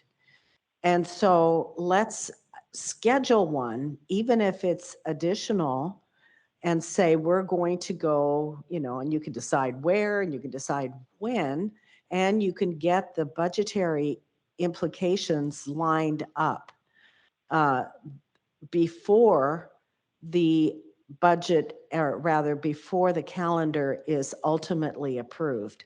That way we have made a basket for it. And if you wind up having to move it, that's okay. But it will really help us to focus on getting a meeting out of town in the hopes that we can attract much more public attention to the business that we do. Steve? Okay, I think we've got a path forward. I think that I propose we take the action of provisionally approving the work plan and the calendar attached together with the additional ask that Jen has articulated and DOE has nodded to, so that we can know that we have a full year of action ahead of us, and the recognition also that there will be some changes, both before it's finally approved and during the course of the year. But I think that we need to get this package approved and move forward. So I would urge that we take a vote. I guess we have to vote, right? Yeah, we do have to look for consensus. Liz's question, can the EIC be involved in the updated calendar work? I'm looking down at DOE. The question from Liz in chat is, can EIC please be involved in the updated calendar work? Well, I would think that that would be an expectation for sure. The EIC will embody different bodies than it does right now, but yeah. All right. So if you are with us online, I need your agreement or disagreement with Steve's proposal in chat. If you're in the room, I need to see, are you in agreement with the proposal? Jan, do you need clarification on the proposal? Okay, if you're in agreement with the proposal, we're going to use Jan's suggestion. If you're in the room, flip your card sideways up. If you are online, you're going to have to use chat to tell us if you are in agreement or disagreement.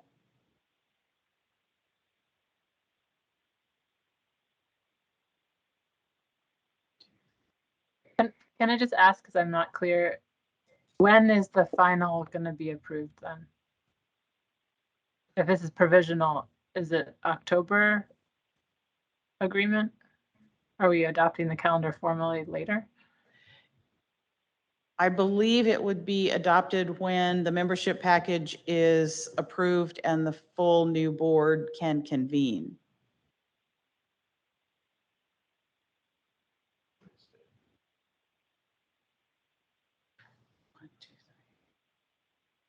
I'm need to make sure that those of you online are letting us know.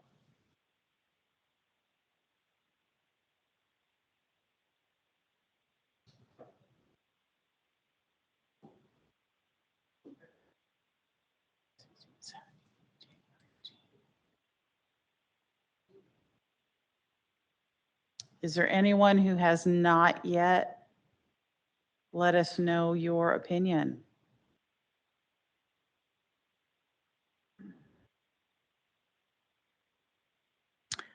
We have a quorum and we have quorum plus one in agreement with the proposal. So you have a provisional work plan. Thank you all. Thank you. With that, I'm going to suggest we take a break. Let's come back 10, 15 at 10:55, and we will do committee reports and talk about the work of the committees. 10:55. Good job. Our remote folks could hear what we're doing. So next up are committee reports. And there is news out of almost all the committees. We won't have a national liaison report, not because that's not important. It's because Pam has finally been able to take her I got to retire trip, and she is, I believe, on the Danube at the moment. So we will wish her a wonderful vacation.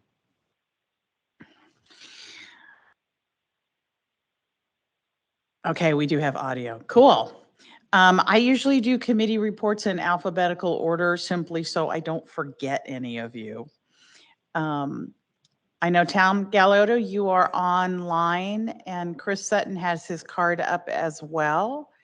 Are there cards up that need to be up or? Okay. Jerry's was up before too, so we'll put Jerry's down and he will let us know if he needs to speak. So let's start with BCC. I'm going to kick it to Tom Gallardo online, and then Chris Sutton has a couple sentences to add to that. Tom. Okay, well, thanks, Ruth, and I'm glad I was able to make it back and join the group before the committee reports kicked off. So I appreciate that. Just a few comments that I've jotted down to make sure we covered everything. I don't have a presentation to share with you, just a few quick points. As most of you know, I've decided for personal reasons to step down from the BCC chair, formally effective after this June meeting today, actually.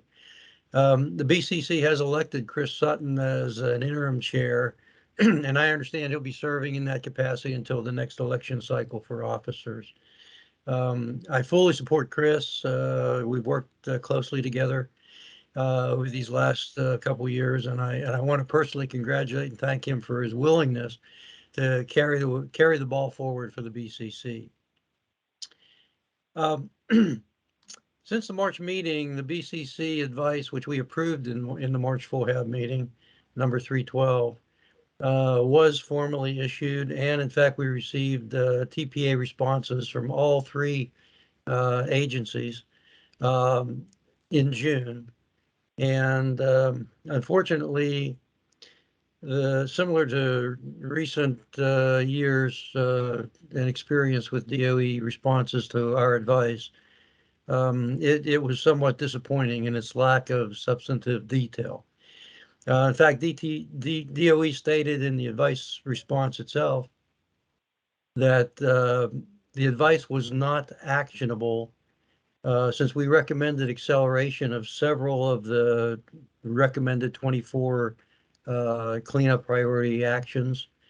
And because the local DOE cannot control the budget, and there was no money to accelerate actions, they consider the advice not actionable. Quite disappointing, actually, and a little frustrating. The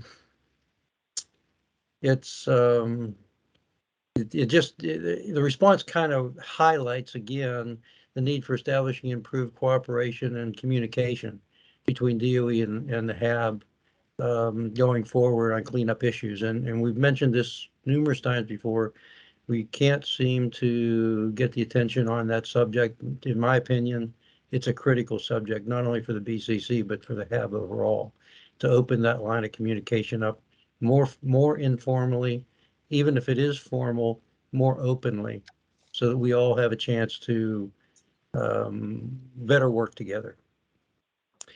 One other item that I had not listed on my original report to Lacey and Ruth, we did in April, at the direction of the EIC, develop a list of comments and questions to the life cycle report, which was issued earlier this year.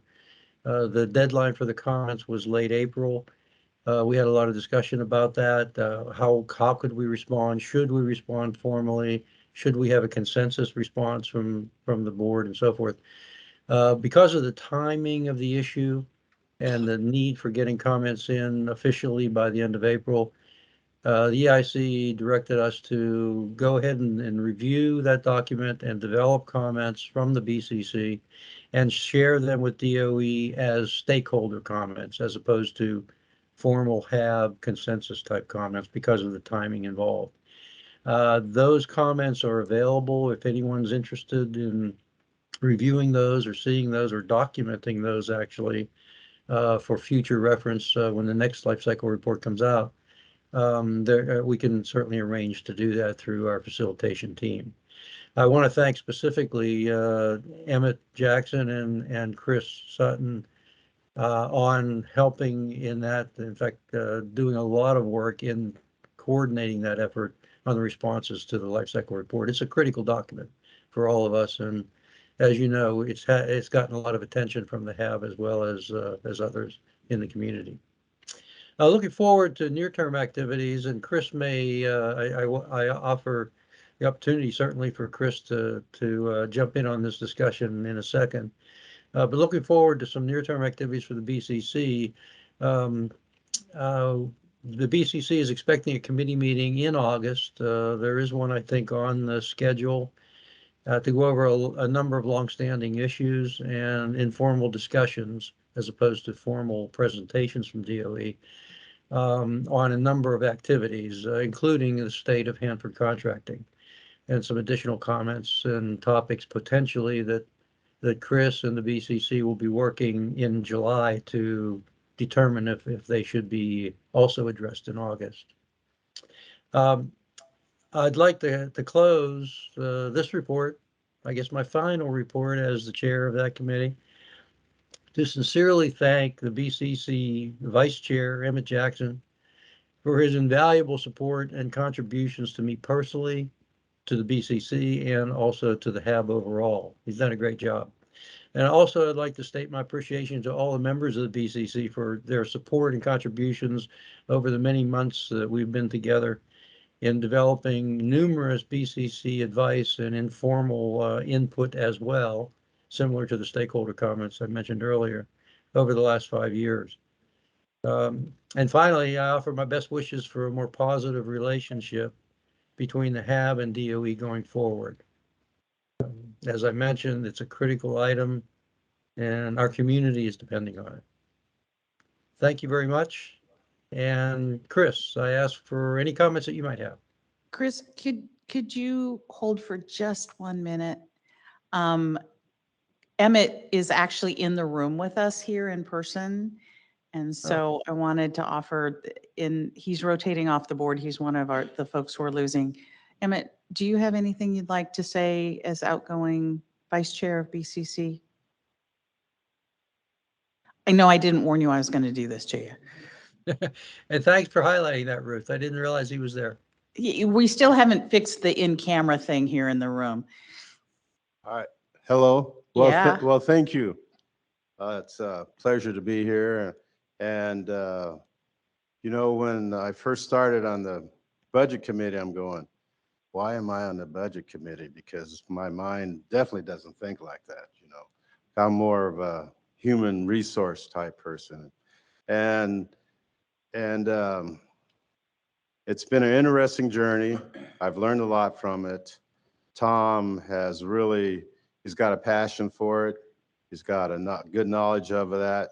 And I've gleaned some of that from him. And, you know, and also Chris is going to do very well. He's got a good understanding and good appreciation for the budget and its impact to others, to the Hanford site, to the HAB, to DOE, and he understands the challenges of all of that. And I'm just thankful and to be a part of it. You know, I really am, and I really learned a lot being a part of the board. There's a lot more I'd like to say, and I'll say it a little bit later. I don't know if this is the appropriate time, but I've really enjoyed serving and getting to know people. So, and the board's got a heck of a challenge here, the changes and the new direction. And I wish them, the budget committee, and Chris and all the HAB memberships the best. Thank you very much for this time. Thank you. Chris, committee reports. Yes. I started on the HAB 2 years ago and asked to become a member of the BCC committee and the RAP. And it turned out that becoming a member of the BCC committee was really a good idea, because the BCC committee is not just about budgets and contracts. When you look at the things over the past couple of years that the BCC committee has been involved with, it's been the entire scope of work at Hanford, the schedule that the remediation cleanup is supposed to take place in, the funding, cost estimates, and it gives one a really good overview of Hanford and work at Hanford. Invaluable. And so I'd like to reach out to new members and encourage new members or members who haven't joined committees yet to think about joining the BCC committee. It's a small committee right now, and we're losing about half of our membership due to folks rotating off the board. And so there's a lot of opportunity for new people to come in and play an important role in the BCC committee. You don't need to have worked at Hanford. You don't need to really know anything about Hanford. You don't have to have a lot of technical knowledge. You don't need to be trained in chemistry or engineering or environmental science. Maybe you need to have a little bit of a head for figures and money, but the BCC committee, new members or continuing members, is a good place to get a really good overview of what goes on at Hanford. And I don't think you can get that kind of overview on any of the other committees. So I reach out to you and say, consider joining BCC. I don't think you'll regret it. And it'll give you an overview of Hanford, work at Hanford, remediation at Hanford that I don't think you can get elsewhere in the HAB. That's my comment. Thank you. So we ran a little long on the work plan, so we're going to go through committee updates and then into the round robin, but they're both sort of occupying the same time. And I know you're tired of me being a time nag, but I just nagged you. Yeah. Becky, what's going on with HSEP? Short and sweet, nothing. I love your candor. Yeah, well, we haven't met in quite a while. The last time that there was a meeting, I was involved with a stop work going on. And so Richard very generously took over for me. So no, there's not a lot. I'm not sure how many people I don't even know if we're going to really have a committee after all the people that are exiting at this point. I'm just looking at the list, and it might be just me and Richard from this day forward, unless we can recruit some new people. So I'll let Richard speak and let you all know what happened at the last meeting. Well, it was so long ago. I mean, that's the problem with not having meetings. When I first got on HSEP, we met almost every month, and there were a lot of other issues going on that we were working through. But I guess my point comes in that I think the focus for the coming year for HSEP will be, we're planning the visit out to the 324 markup to go through dress undress, what the workers are doing. Also, I'd propose we revisit RAD 101 somewhere along the way, just so people know what a picocurie is, or and have some feel for what these numbers that are thrown around and risk evaluations mean. And it would be a little bit simpler, but of course Tony's not going to be here. But Tom says he's willing to bring his instruments in so we can have some source terms. Here's a microcurie. Oh my God. and you know, hold it in your hand. So there are some things that we could do for show and tell, but HSEP, it is what it is. So unless we have bigger issues, but things overall, you know, it's good news that the chlorine tanks are leaving 200 area. That's one of the bigger risks. My office has been next to them many, many years while I was out there. So, but other than that, that's it. All right. Chris and Emmett, do your cards need to be up? Okay, you've got a question. Yeah, you know, I just recently talked to someone who was going out to work 200 East, and they hit an elk. And I've also talked to a person that was in an accident on out, you know, going out to work. And there's been some fatalities going to work out there, as you're aware of. And listen to Richard's comment about about buses going out there. I used to ride a bus out there as well. And you know, we talk about how can we increase the safety of the workers, and one of them is to reduce the cars, the number of cars and traffic on going to and from work. And that's something that you might want to think about really considering as a topic. Thank That you. is in the work plan.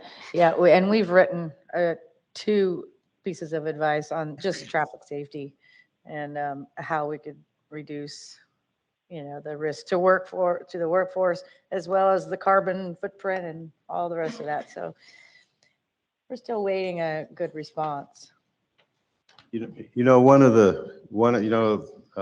Mr. Vance talked about recruitment and of people, and one of the things that would really help is to reduce that traffic, because you know there's an hour out there and an hour back, and people going out there, you know, aren't that excited about spending that extra time. So if there's any way that they could reduce that, it would certainly help the recruitment process.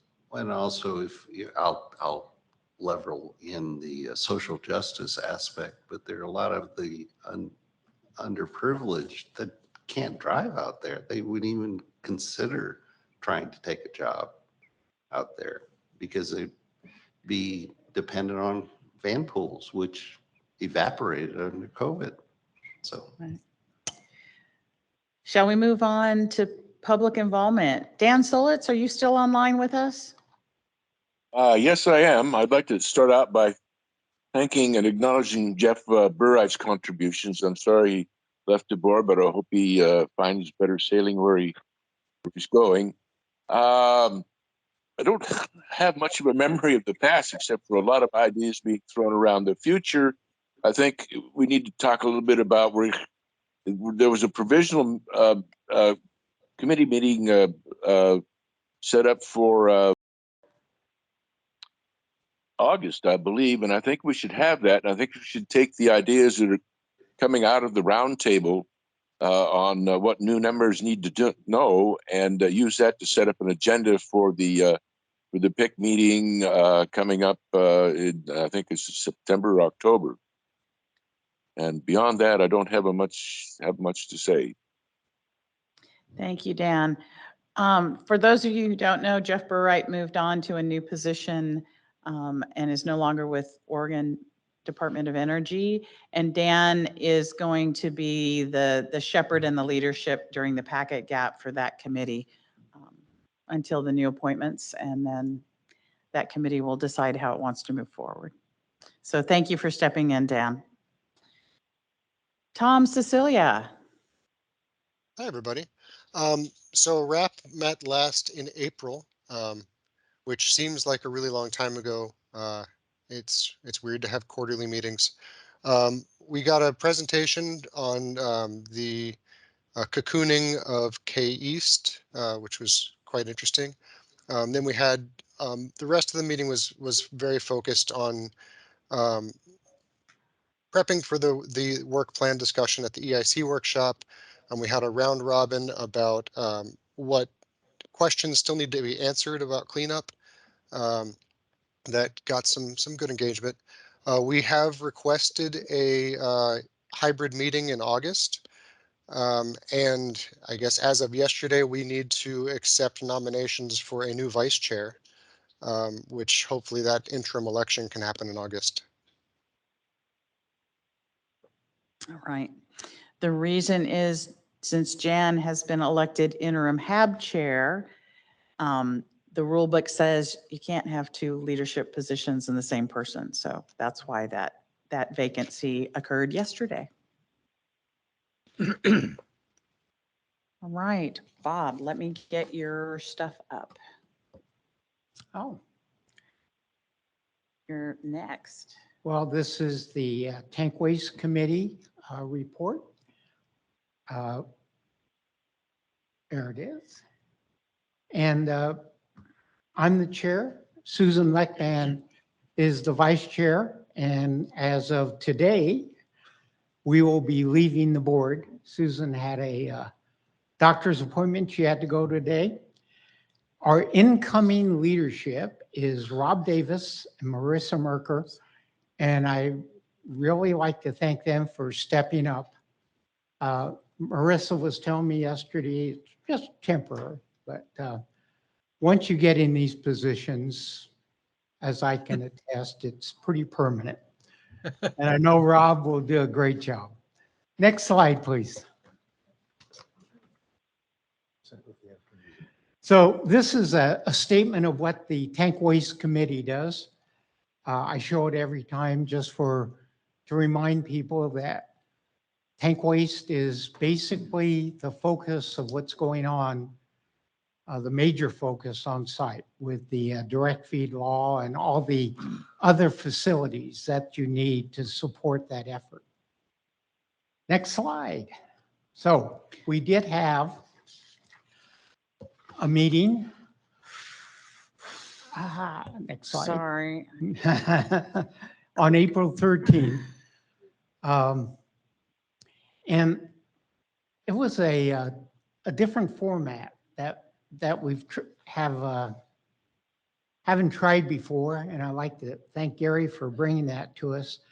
We had three individuals, Delmar Noyes, Janet Dedeker, and Tom Fletcher, who gave us a very short background presentation, and then we opened it up to conversation. And this was an opportunity for the members of the committee to ask questions, to get in and get all our concerns answered. And they did a great job. And it was an excellent approach for sharing information. We learned about a lot of things that we had requested briefings on. And by doing it this way, we were able to get to just touch base on all the things we were concerned about. So that was a very good approach. And I recommend that for the future when you have committee meetings or even board meetings, is just bring people in, let them talk to us. Talking is really key, because this is the way we find out and get answers. So the next thing we did was we had a discussion on system planning, and the system plan 9 has been out, and they're getting ready for system plan 10.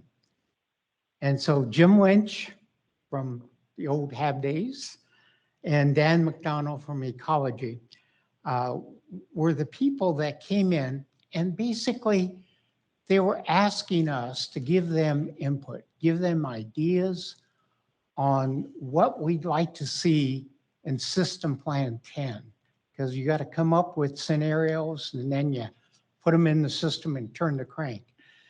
But the next step would be to come up with these scenarios. And That is very good that they came and asked us for our input. I thought that was very good. And we gave them a lot of thoughts. I'm not sure how they're going to use them all, but we gave them a lot of things to think about. Then we went in and had a big discussion on the leadership workshop topics, and that led to the calendar and the work plan that we provisionally just accepted. It was a lot of discussion there about what should be in there. I had this long list that I keep, and I'm going to send it to Rob. And I mapped all those issues into what turned out to be the 4 items. And I convinced myself those 4 items that are on the work plan do contain all of the things that we're currently interested in.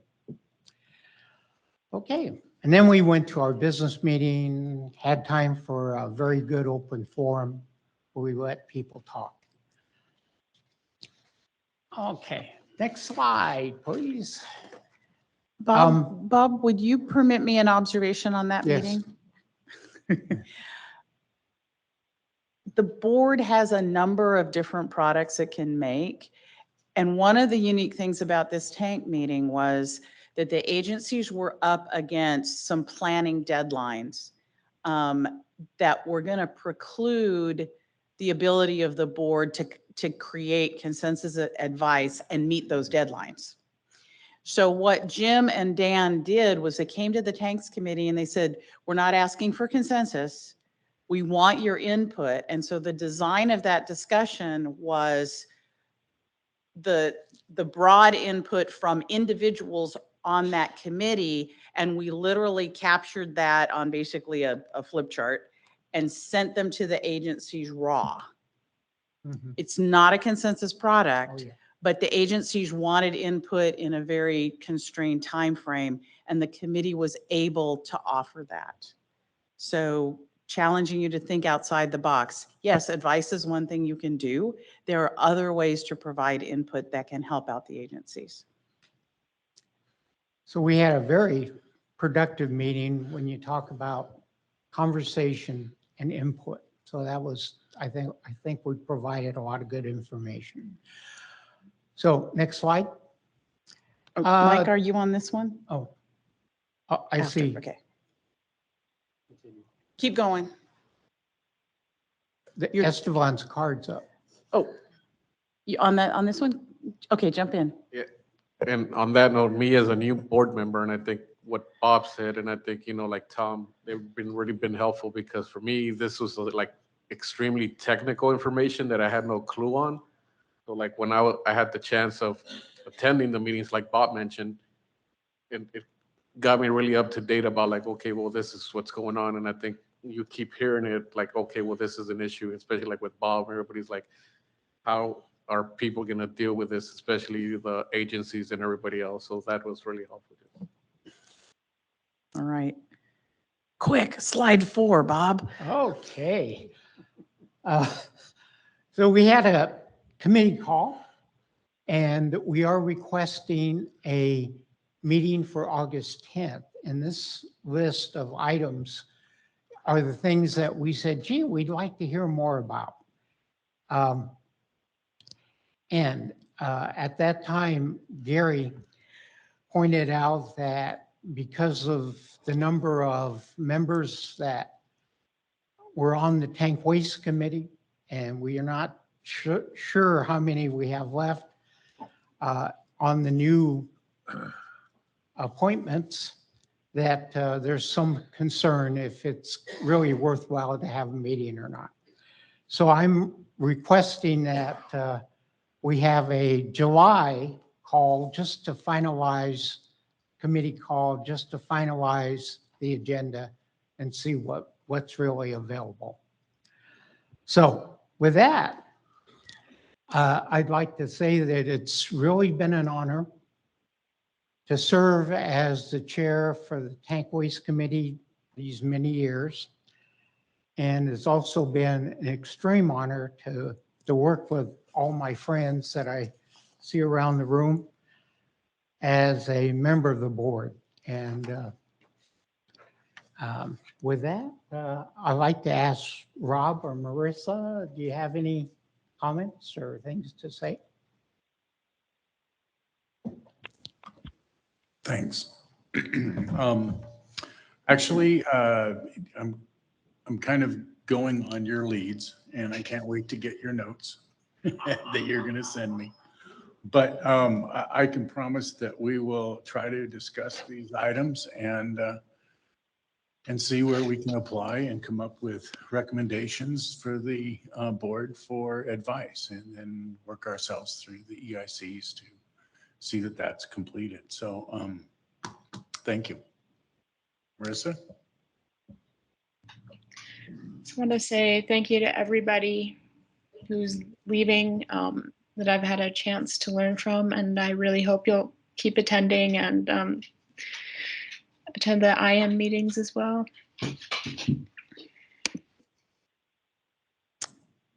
Right. Mike, your card's up. That's my error precursor tool. She tells me I'm not speaking close enough to the mic. She's warned me twice. I don't know what a third time looks like. Bob, first and foremost, I want to thank you again for your service. We haven't worked together. Clearly, your passion is evident over the past 2 days. And on behalf of DOE and on a personal level too, I appreciate your service. Thank you again. During your presentation, a theme came across to me, and that was communication. And effective communication, as you know, goes both ways. It's just not one-sided. To the incoming board members, committee members that are in leadership positions, I am going to commit to reaching out to you and getting your perspective on what topics you would find of interest, not just in presentations to the committee as a whole, but Bob, I think you have modeled an approach here where you sought information from folks. They came to the table, they talked about that, and it wasn't necessarily in a formal presentation, it was just a discussion. And I think that discussion adds tremendous value from my perspective, and perhaps, if I may be so bold to say so, from yours as well. So that's a model that I think we could continue to emulate and that I would commit to. So one of the first things I'm going to do here in the next week when we get back from our vacation time is reach out to you and have some dialogue about how we can best continue the model that I think you've emulated here today in your presentation. Thank you.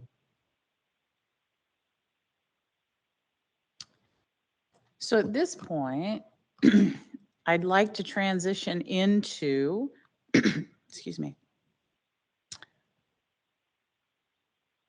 time for observations from our departing members as well as a round robin.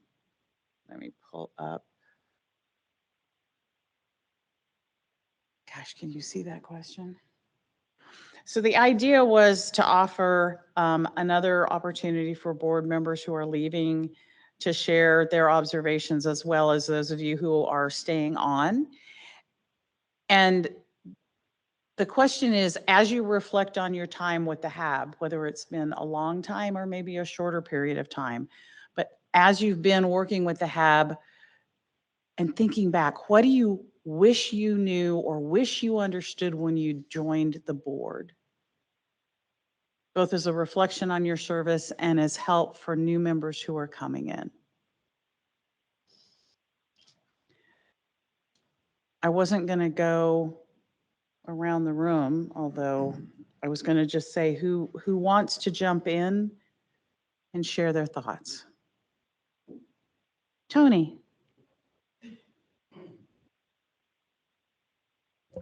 I've served on the board twice. Once when I was at Washington State University, was on there for several years and then was off and then back on again as part of Benton Franklin Health District. My interest in radiation started as a child. I was raised in St. George, Utah, about 100 miles from the Nevada test site. So every time they would shoot a bomb off Dad would get us up and say, oh, they're going to test a bomb. The sky would light out and then we could feel the ground shake. And that way we could tell how far out on Jackass Flat that bomb was set off. Pretty neat stuff. So I'm one of the downwinders. I get $50,000 if I develop cancer.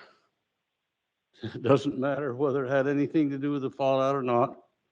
But in St. George, we had about 3 times the radiation dose that they got in Fukushima. Now, in Fukushima, they evacuated a whole lot of people, killed over 1,000 people. St. George, I remember playing ball. There's a fallout cloud over. He would like you to go in the house. Crap, I'm not going in the house. There are only a few minutes left in recess. So anyway, that's where I started my career. And then at the University of Utah, we got a grant to study the movement of the fallout through the food chain and into people. So that was quite interesting. And it was everywhere. It was on everything. It was in everything. God, I was a poor graduate student. I'd go out to collect milk. Here, take one home to your mother. Take one home to your sweetheart. Shoot a deer. Take all the samples. Woo-hoo, the loin go in the pocket, man. So I had the highest cesium content of anybody in my whole study. I was the top predator on the food chain as cesium moves up the food chain. So then I decided I want to study biological effects. And that was a fun thing. I went to Cornell University and got started, and then went to Inhalation Toxicology Research Institute in New Mexico, studying internally deposited radioactive material. A lot of the same problems that we have here. What if it gets inside of us? So anyway, I was a member of the board. I really thought that science should play quite an important role in making decisions. I went and worked at DOE headquarters for a few years and found out that science doesn't really impact much at all.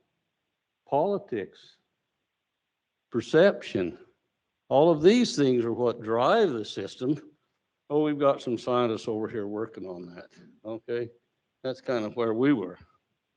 And a little bit of that, I think, comes in here. Like Richard said, we did the Biology 101, radiation biology.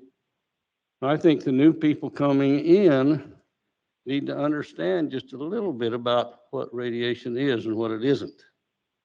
I mean, we know that the Ninja Turtles and the Incredible Hulk and Spider-Man, those were all caused by radiation, right?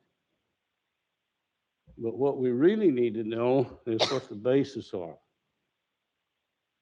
And that's kind of been what I thought my role here has been, is to provide a little science into the whole project. And it's been an interesting experience because, again, science doesn't play a very big role. Communication, politics, participation of the, you know, we've got a whole bunch of Nan Spears tribes, nobody here. Huh, I wonder how interested they are. They don't even show up at the meeting. Well, there are people online. Okay. Anyway, so I think that that's one of the things. Anyway, so as I've been on the board and I've enjoyed it, I've been on twice, and I suspect maybe what I ought to do is get on the public comment period, so I'd probably get more voice there than I would here. But it's been a nice ride, and I appreciate everyone's willingness to listen to me when my views were probably quite different than a lot of other people's. The last part of my career, I was the chief scientist for the Department of Energy's low-dose radiation research program. We had just sequenced the genome. We knew how to do gene expression. We knew all of these new things. We wanted to apply that to low-dose radiation. We use linear no threshold. We use the lowest reasonably achievable. Those aren't scientifically based, I'm sorry to say. But low doses, the body responds very differently than it does at high doses. The genes turned on are different. The pathways are different. Lots of protective things happen in the body at low doses. But when you try to take that to the newspaper, we can't get that in the newspaper. If you show me that radiation is more harmful than we thought it was, front page. Protective, oh crap, I don't think my editor will even let me put that in. So I've run into an awful lot of that over my life. And I suspect that the fear of radiation is one of the things that really drives the cleanup more than the science. And that's one of the things that I would like the new people to come in to have a little bit of basis, not very much, but just a little bit, so that they understand what happens at high doses, what happens at low doses, the levels we're cleaning up to relative to what we get from cosmic, from potassium 40. Crap, maybe the sampling's on the wrong side of the river. Over there in Agra Northwest, they're pouring 1616 on those plots like crazy. Radioactive potassium pouring down off those hills into the river. Way more than we're discharging from Hanford. Anyway, I've had all I can say for now, and I really have enjoyed and appreciated this. Thank you. Thank you, Tony. I've got a number of people in queue who want to share their thoughts as well. So if you have if you want to be in queue, flip up your card or let us know in chat. I've got Tom Galiotto and then Dan Solitz. Tom? Thanks, Ruth. I'm not really leaving the board directly right now. My term has one more year left, but I am stepping back from the leadership role on a committee. So I thought I'd share my thoughts to this question. I think it's an intriguing question. What do you wish you understood when you first joined the board?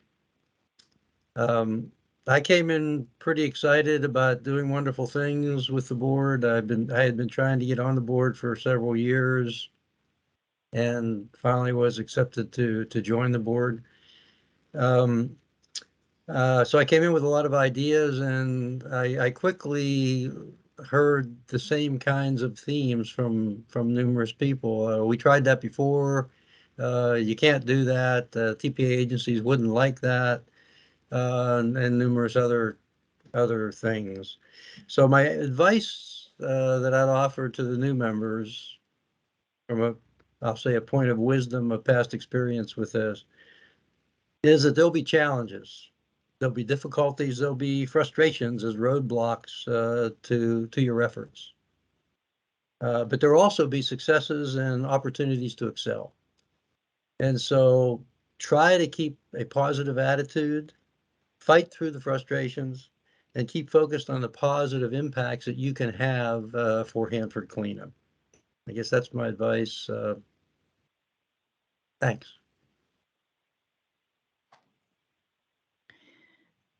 Dan Solitz. Yes, thank you. In November, I will have had 6 years on and probably will be leaving then. You know, what I wish I understood better when I first came in was the nature of the politics from the Hanford Cleanup Board all the way up to the president. It would be very beneficial to understand how things work their way up and down the ladder, and from through DOE through and to the executive, also the Office of Budget, the various other outside boards that keep an eye on what's going on at Hanford, the Defense Nuclear Facility Safety Board, the Academy of Sciences, to get a better feel for the environment that we're in and how they affect what kind of advice we can deliver. And I kind of liken it to a rattlesnake in a benevolent way, in that we're the rattle at the tail end of the snake, and somehow or another we've got to get to push the message back up against the way it normally goes, the head of the snake to get things done. So it might be beneficial to get an outside political scientist on a technical grant to come in and give us the political environment in the broadest possible sense. And I would make that as a recommendation. And thank you for indulging me. Bye. All right. Mike, do you need to be in queue?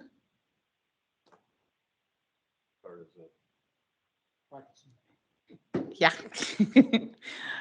All right. I've got Liz and then Shelley. Liz? Thanks. Can you hear me okay? Yeah. I've been on the board for a long time, since around, I think 2008, 2009 is when I started.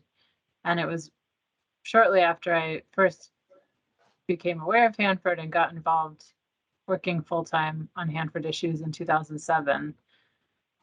And the Hanford Advisory Board was a huge part of my learning about Hanford, building community, and having a place where I could grow as a person and with other people on the board as we tackled issues that don't have easy answers. As we talked about the calendar today, I was thinking back to the early days when we had so many meetings and they were all in person. We were going over the Tri-Cities for a week, at least a week, a month. And I just want to have it in everyone's mind as you look at the updated calendar that in my experience, meetings only get taken away. They don't get added in. So make sure to fight for more meetings because it's really hard to add them back in once they're taken away, especially looking at the committee meeting schedule. And I'm glad to hear a lot of you who will continue on the board fighting for that and bringing that intention forward. I had three kind of main lessons that if I was new to the board, I would have wanted to know. And I had to learn just by being uncomfortable and frustrated. But it would have been nice to know from the get-go. The first is to just jump in. Do not wait until you are comfortable. Do not wait until you feel like you know what's going on. Just jump in. The best way to learn is by doing. Just sitting back and waiting to see what's happening.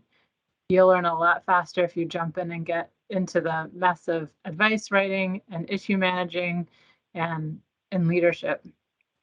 So the second thing is learn in leadership. So one of the first lessons I had, I was really new to the board and someone was leaving the public involvement committee. I think this was in 2009. And someone said, Liz, you should be vice chair. And I was like, I don't know anything. I shouldn't be vice chair. And they're like, yes, you should. Just come on, just do it. And it was Ken Niles and Steve Hudson pushing me to do it. And I'm so glad that I did because that's how I learned. So don't be afraid of being in leadership or thinking you need to know a ton of stuff before you jump in. It's part of jumping in, and you're going to learn so much if you just jump into that leadership, even if you're new. And that includes being an issue manager and being an issue manager lead. If you like to write, if you care about these issues, you'll do great. And the last thing is build community.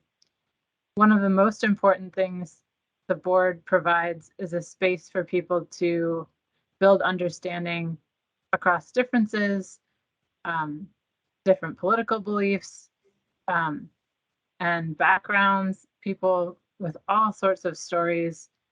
And it's really important that the board has space to and makes time to build community. That can be getting together for lunch when you have in-person meetings, setting up happy hours after the meeting ends, just calling people to check in and chat if you have a question. The more you do that, the more successful the board will be going forward. And I would say it's probably the most important piece of all of it for the board to have a future is to have that community going forward. It's so important. So anyway, thank you for all of you who have become a lot like family for me and are part of my extended community. It's been such a joy to work through all these issues with you, and also feeling sad for all the changes that are happening, and hope that there is a way to keep going and make advice that makes a difference. Thanks. Shelley and then Chris. Shelley? There we go. Gosh, how long you guys have? If I start chronologically with the calendar, you'll be here forever. I've been at it a long time, and that's all I'm going to say. You can look up online and see that it was before this board was formed, and the Tank Waste Task Force was part of that group that helped the negotiators get those tanks into legally binding milestones. There were 27 of us, and in fact, Jerry Paulette here at the table is the other, I think the only other person I know of right now that participated in that. Probably the most important thing is that you don't have to know it all, and you'll never know it all. And that's very freeing, because you have to depend on the group and the whole. And that's the other piece of it that for me was really a life lesson, is that we've created this space with this board where everyone has an opportunity to speak, where everyone has a voice, and where with well over 300 pieces of advice now, we found common ground. We found places to agree with, and myself with people that I had categorized and as being of this persuasion or that persuasion, and had that bubble burst as, through communication, through friendship, building friendship, through teamwork, through agreeing to disagree and let advice go forward. I grew as a person, and this board grew in its strength. And that is the strength, I think, of this space, that opportunity to work together and find that common ground. We've had tremendous leaders, and I really appreciate all of the chairs and vice chairs and the work. It's been yeoman's work, and it's been volunteer for most. Not everyone here is paid. In fact, I would say most are not to be here at the table. And so there's a book or two that could be written about the process of this board. So I wish Jan and everyone who's going forward the very best, and for maintaining this vessel, this space where this community, and I mean the community of Oregon and Washington, Idaho, those that are impacted, those who want to be involved, this community has the opportunity to talk and to find that common ground. And if there are opportunities to share some wisdom, if I have any, call. I'm more than willing to talk about what it used to be. I think it's really imperative that history be acknowledged, and the advice that has been written by this board is profound, and the numbers are staggering, frankly, and most of it still holds true. And so if you look back, you will find that breadcrumb that Dennis Falk would always tell me, we really don't need all of this front end at the advice we're writing, of the background. And I said, well, no, we do need it. We need it because people need to be able to understand how we came to this advice and what that process was. It's not intuitive. We may know it, but we need to leave something for the public to understand. And I think that would serve new people well to go back and take a look at the advice, to see what still is holding true and how we got there, and move forward then from that. It should not be thrown out. That's for sure. And I'm going to miss everybody. It's been a great group, and I'm like Liz. I've had two homes. One is at the Red Lion in Richland. And I think I should own that building by now, actually, or at least our government and all of us, and my home in LeGrand. So, and I've appreciated all the friendships and those after hours opportunities to get to know people better. And thank you. That's it. Chris Sutton. Just some thoughts maybe relative to new people coming in. So what happens is you get a letter from Washington, D.C., or an email from someone you've never heard of before. And then maybe you get an email notice from something called the HAB Wind or other people you've never heard of before. And it's a meeting announcement. And you can either go in person or you click a button to get on Teams and you're in a meeting. But people, I think, it's not so easy just to jump in, as Liz said. She's right, that's what you got to do, but it's not easy. People want to be wanted and people want to be needed. And I think for new members in the first meeting, if they felt that they were actively recruited to be on a committee, and some of the committees are pretty small. BCC is very small now. HSEP is small. I don't know about the RAP isn't so small, and neither is the tank waste. But some of the IM teams are fairly small, or you may not even know they're IM teams. But I think if people are actively recruited, if the committee chairs, leads from all the committees could make a pitch to new members, let them know why they should be on their committee, why it's to their advantage, what they can learn, how they can contribute, then I think new people will get a feeling of being wanted and being needed. And I think that can help them engage more and participate more than if we didn't do something like that. So that would be the one suggestion I have is let's reach out to new people, the new people coming in, and really make them feel that they're wanted and needed. And one way to do it would be to recruit them. Maybe it's not the best word to use, but that's how we could reach out for them, for all the committees and some of the IM teams as well. Thank you, Chris. Becky and then Emmett. Becky. So I just want to share some of my thoughts about when I started on this board, which was quite a while ago as well.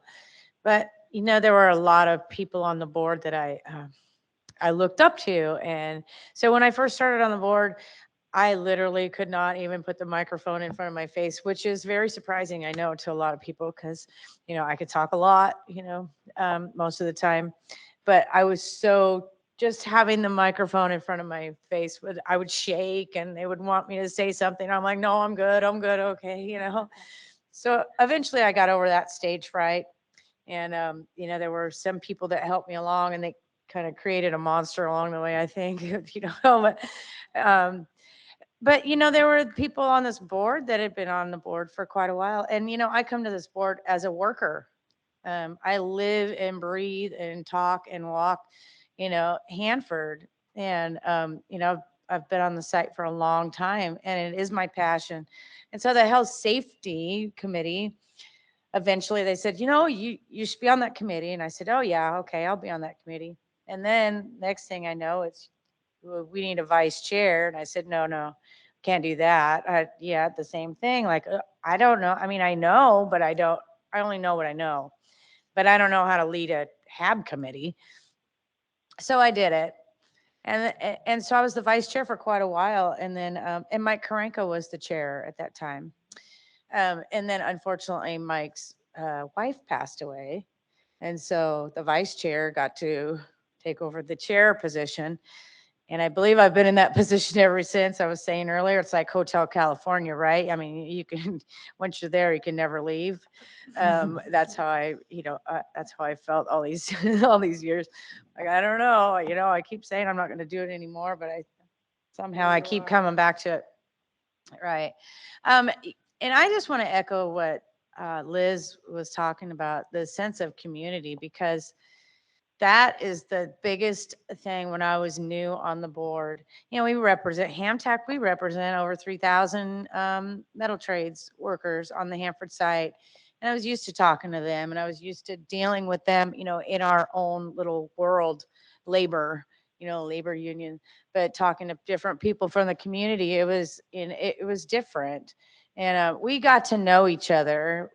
It was really some of the best times I ever had, you know, with the likes of Todd Martin and Paige, and, you know, people that used to be on the board a while ago. And I think Todd still is. But we did a lot of things afterwards. We did a lot of things in the actual meetings. We would play Hanford trivia, Hanford Jeopardy.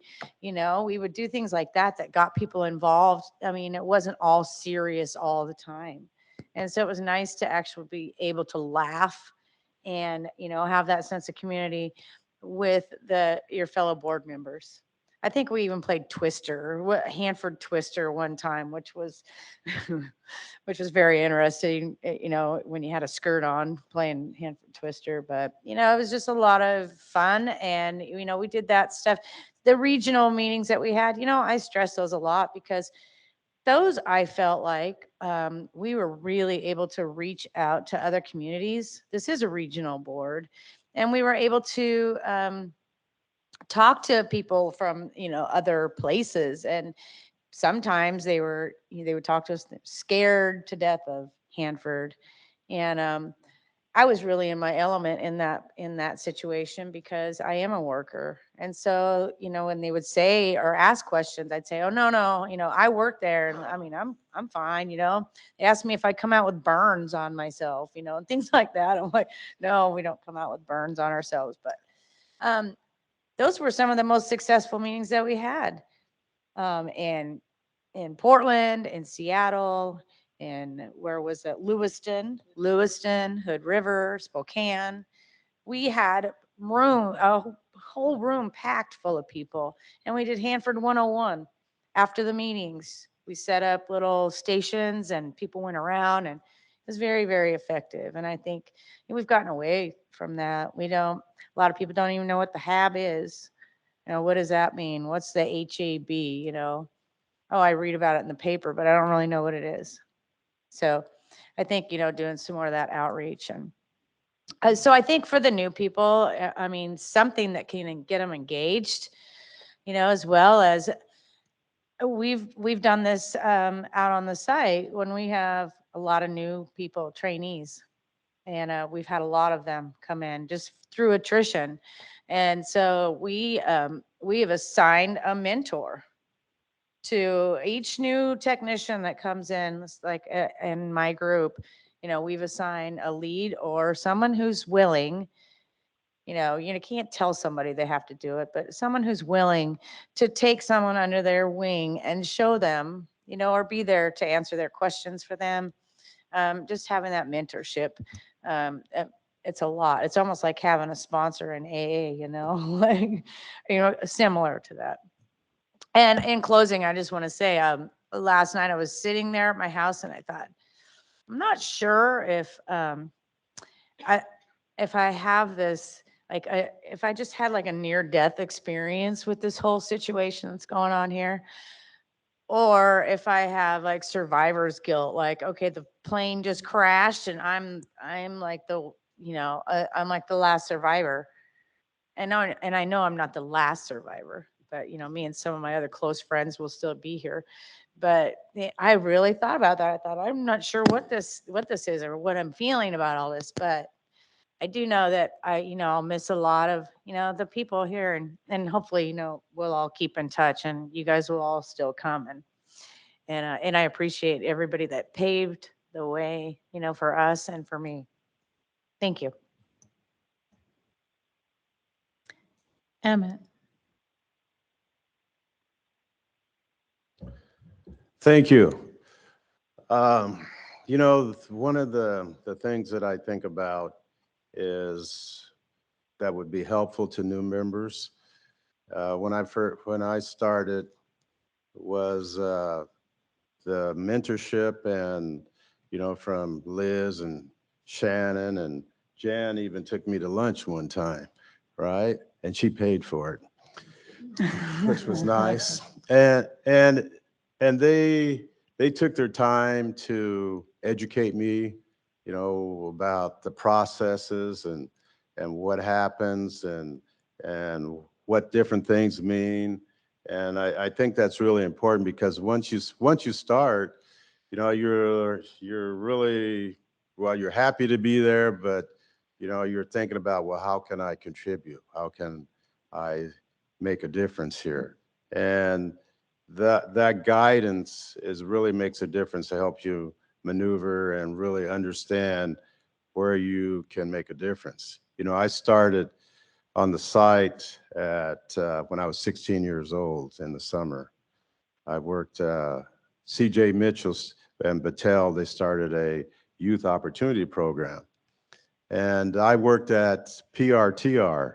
You probably don't know what that is now because it's not. They took it down, right, in the 300 area. PRTR is a plutonium recycled test reactor, right? And since then I went to worked at in communications in the summers, and so I got a good appreciation for the site. And I also delivered mail here. I worked for ITFSS, I think it was, if you guys remember them when they were here. And so I always wanted to be something, to make a difference. And you know, I was born in Cadillac Methodist Hospital, and I'm a native of Richland. I lived in the North Richland trailer courts, you know, where Energy Northwest is currently is. And those trailer courts, we were talking one day, those trailer courts were segregated. There was a black section and there was a white section. And that wasn't too long ago. So I've always had this, and I, of course, in the hippie generation and Martin Luther King and civil rights and that type of thing. So I always had a inkling to make a difference in that way. I started with Westinghouse, and no, in fact, I got an offer from ARCO, okay, Atlantic Richfield, right? When I graduated from college, and Mary Oxton, I'll never forget that, she hired me because of my background, and they knew who I was and that type of thing. And when I went to work for actually Rockwell. I got there the first day and it was Rockwell that had transitioned in. And so I started management development training, and then I went into human resources, and I've always been a proponent to look at the underutilized segments of the population. And I've done a lot of staffing all over this country to staff the Hanford site at Rockwell, college relations, and Westinghouse. One of the things that we really did at Westinghouse on the community was community ambassador program. And we went to places like Inchelium, we went White Swan, we went to, Nez Perce, Yakima's, those places where they would not know what we did, where we actually went to them. We tried to make a difference on educating them what we did here at Hanford and some of the missions. And the HAB at that time was always something that was very respected. There's a lot of people there. They had a lot of interests, and they really was one of the organizations that I always wondered, well, what do we actually do, right? And so I always wanted to be a part of it. One of the reasons I wanted to be a part of it was because I always thought, well, where are the Afro-Americans? Where are their voices in the process of the HAB, right? In the community. And I always wanted to be engaged in that. And I was once I was nominated and I was voted in and I got involved in the HAB. The best thing that really happened to me was the fact that I got mentorship and people took their time to really help understand. And I wasn't afraid to ask a question. There is no dumb question that you can ask. You know, so I really encourage you to ask questions, to get enlightened, you know, talk to one another. If you see somebody that you think, well, I like what they said, well, give them a call, introduce yourself. You know, that way, you know, the friendships and the people on the board are really helpful, and they really want to make a difference. So I really encourage you to do that. We have it to have, it takes a lot to put this on. We've got a facilitation team that's really good. I want to say, Ruth, I don't know a better. I've been in so many boards, and state boards, local boards, community boards, and facilitations, and your team is one of the tops. So I really want to thank you all for your efforts, and everyone else that's contributed to the HAB board. And your challenges will always be there. Don't be afraid of them. Endorse them, reach out and ask questions, and do what you can. And one of the things that HAB has been recreated, and this gives you an opportunity to really make a difference and figure out how to maneuver in that process. So thank you very much, and I'm honored. I am grateful to have had this experience and to be a part of this. So thank you very, very much. And I just hope that we have more diversity of thought and diversity of cultures, because their demographics has really changed, not only in this area, but in the country. And we need to see people like you, like me, like Esteban over there. We need to see people like Bob. We need to see all different kinds of people, because if we're able to collectively get together and we can come together, we can make a difference, not only here, but across this country and this nation. So thank you very much. I've always loved your stories, all of you. Are there others who wish to share a perspective? Anyone? Ginger.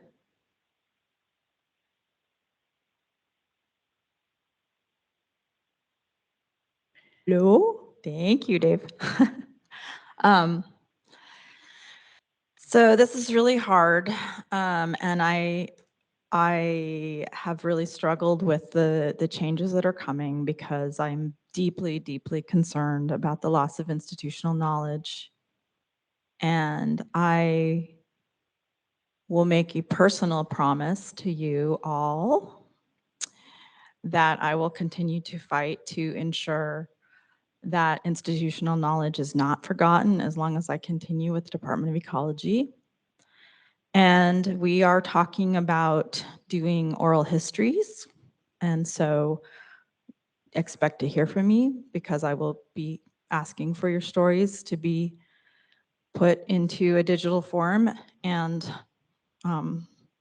if appropriate, send them to the public archives, because the story of Hanford, we have the Manhattan Project Voices website that has oral histories, and the story isn't over. And unfortunately, it's not going to be over for quite some time. And I think that it is absolutely critical that we get more diversity. And I apologize that we weren't able to do it in a more compassionate and respectful way to the people who have had so many years of dedication to this project. And for anybody listening on the phone that's maybe in an application packet and waiting to hear, or who has perhaps been on the board who hasn't ever spoken up. I saw some names in the list of participants that I see you're logged in, but I've never heard a peep from you. And if you feel like you're not prepared, then please give me a call. Or give, one of the outgoing members a call. As Shelley said, she's there for you. Liz is there for you. Tony is there for you. If you call them, they will give you a rundown. Do not allow that opportunity to go untaken. Don't let that opportunity pass. And the Department of Ecology will work to ensure that people still have voices, and we have talked about how we can engage people moving forward. So stay tuned. I have Dan Strom and Richard. Dan? Hi, can you hear me? Yes, we can. Sounds like it works. Yesterday, several HAB members decried the loss of HAB to HAB of the collective memory and expertise. And this is caused by DOE's enforcement of term limits for 23 outgoing members. I'd like to measure this loss or have some kind of measure of it. And I drafted a questionnaire, which I emailed to just a few people, our outgoing chair and vice chair and so on. That it's a survey that basically asks, your name, seat number, how many years of service were you on the HAB, how many years were you employed in DOE-related or TPA agencies, year of your first HAB attendance, an area of expertise or interest on the HAB. And I in no way expect people to be expert on everything. I certainly am not. But anyway, I'd like to propose that we try to record the impact of what I can only think of as the Great Purge of 2022. I cannot hold a candle to so many of the people who have just spoken, who have this institutional memory and this knowledge of Hanford and these skills from organization and communication to engineering and whatnot. So I really think that we should try to record this. So I'd like to have that questionnaire considered. I did send it to Ruth Nicholson as well. So thank you. Richard?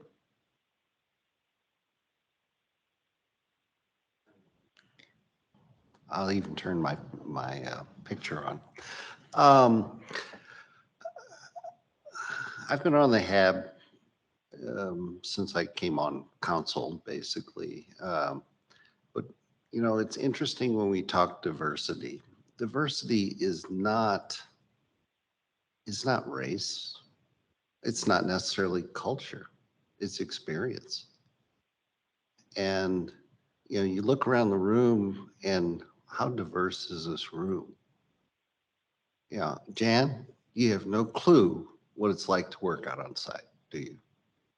You live far away. Shelley, same thing. I mean, right. Emmett, I know, I was in, I watched them reduce the stack on the plutonium recycle reactor. And I was in there when we were going to put the FMIT reactor in there. But I've worked out on site and in DOE complex for, almost 40 years. But my experience, I was there when we first went critical at FFTF. I came in, it was a new building, but gee, didn't they cancel the breeder program? Anyway, so I came to the site in 80 and I've had various opportunities. I've, one of my jobs was basically going around and helping all the other facilities. So I got a chance to look at all the facilities. I was sentenced to tank farms for 6 months, the worst 6 months of my life. Then I went back and worked another year at tank farms. Still, anyway. Tank farms is a struggle, but we have people that have QA backgrounds, health backgrounds, engineering backgrounds, environmental backgrounds. This is diverse. This is an extremely diverse group of people. Legal backgrounds, wanting to represent employees. The HAB was extremely diverse. Now, I have no idea who's coming in, what they're bringing, if they're bringing a political agenda. I mean, we see politics in here all the time. I mean, nobody better than Bob. But I think using ethnicity as a diversity aspect is not what the HAB really should be. It's to make the public feel that somebody is watching. I'm amazed at the people that take the time to read some of these documents. I mean, unfortunately, my English teachers will be rolling over in their grave if they know that for the past, probably 20 years, I've made my living writing. I'm a terrible author. Thank God for tech editors. But so the key comes down to is for the new members coming in, the question comes down to is what are they bringing to what viewpoint are they bringing in?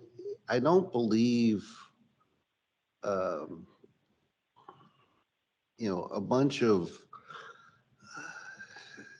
people that just are concerned. I mean, we've seen that with even the new students. I didn't, the comment was made, I didn't know until 2 months ago, I didn't know how dangerous Hanford is. Well, Hanford's not dangerous. It's a mess, but it's under control, and it's going to take a lot of control for many, many years. I'm glad to see that I've finished up the obituary of plutonium finishing plant. Anybody wants to go out to the AR and look at the CWR documents, Circle of Work Record -PFP, you'll see that most of them have my name on them. And it documents everything that went down, what's left out there.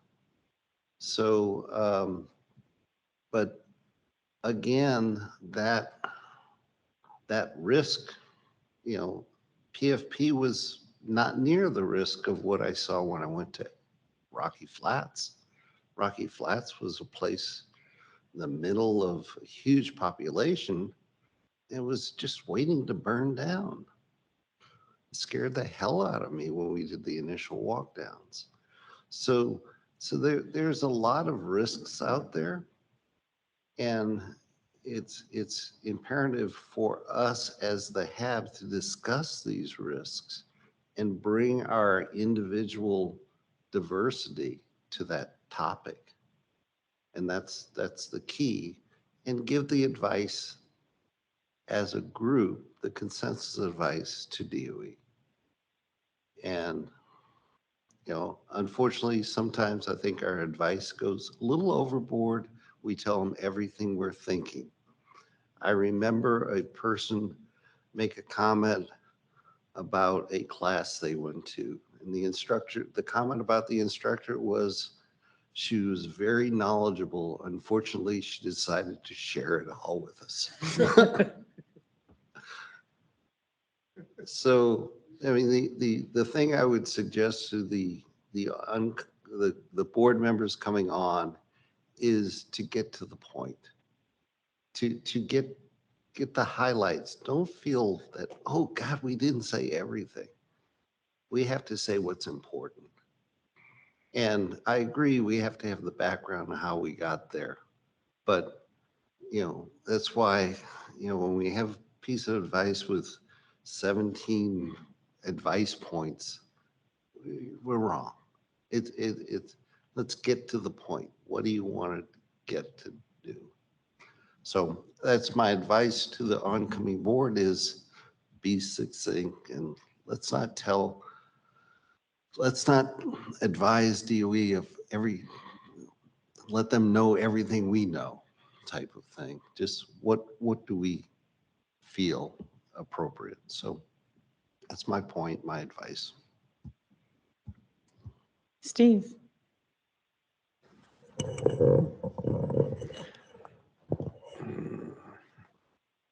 I'll try to be succinct. I've enjoyed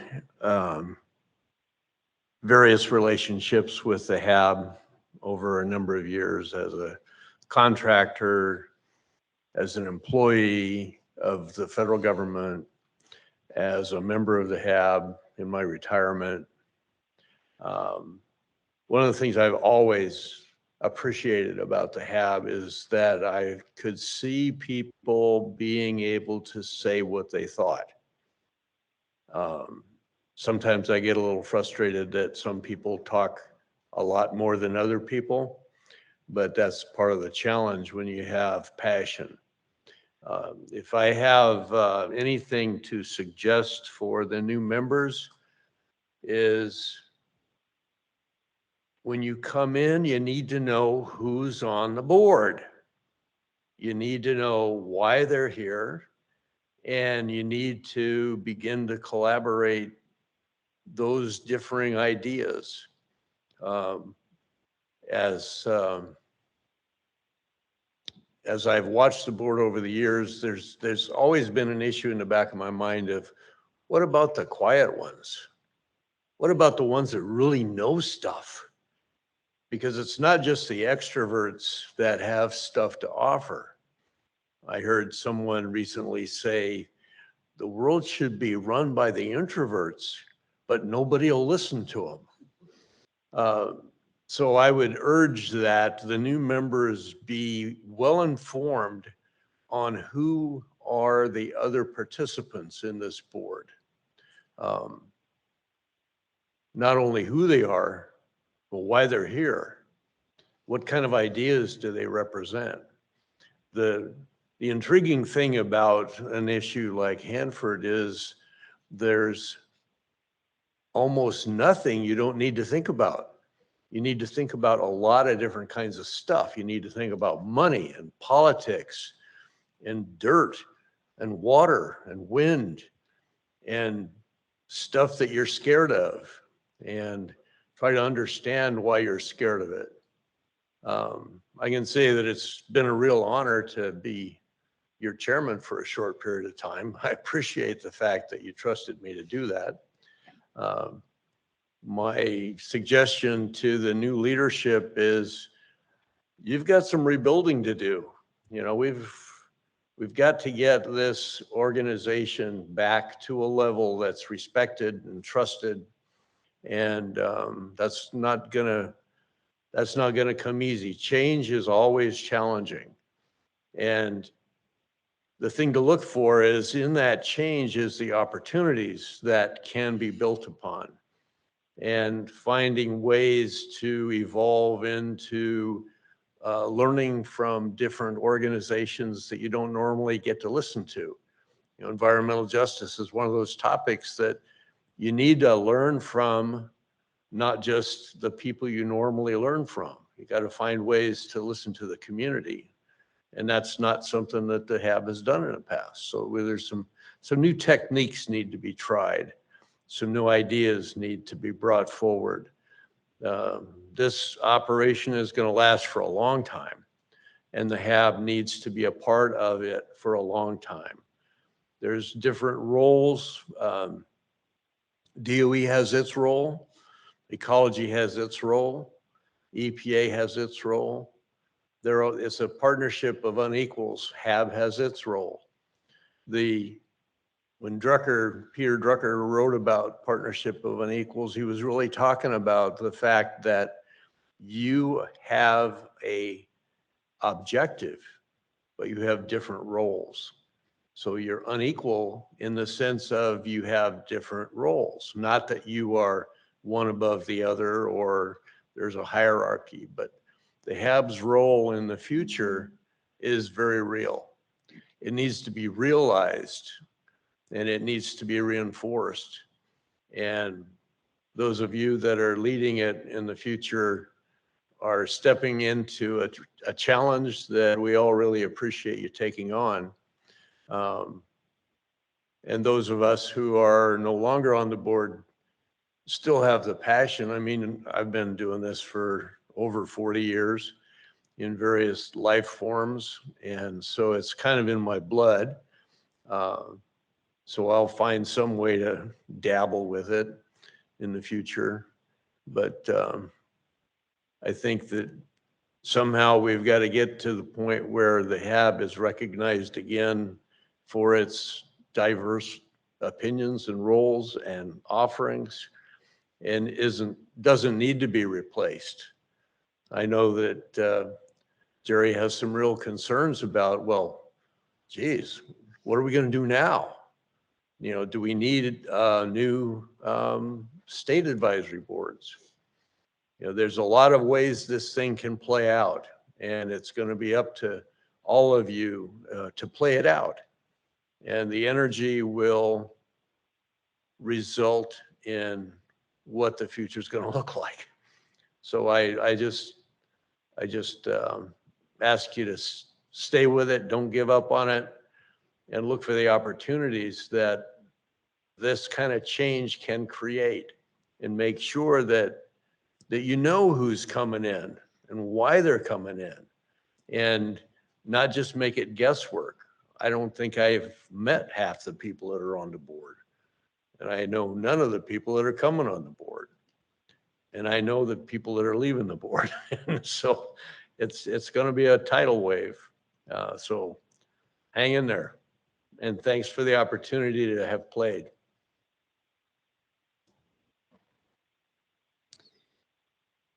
Before we move into talking about August and what comes next, Jan, you get the last word. Oh, Emmett, okay, you really are up. Okay, Jan and then Emmett. Okay, I'm gonna try to tell my story. Kind of like everybody wants to be the baby, right? And so a lot of stories that we've been hearing today are about people who are not the babies on the HAB, you know, people who've been here from the beginning. But I am not one of those people. And Richard pointed it out, you know, I've never worked here on the site or anything, but I got here filled with curiosity and commitment. So I thought I'd tell you a little bit about my background before I came to the HAB. And there's Dieter at the back, who was instrumental in getting me. He really helped me to get onto the HAB, and I appreciate that attention. So I was a customs inspector for the Department of Treasury before it moved to the Department of Homeland Security. I started there in 1980. I worked there for 20 years.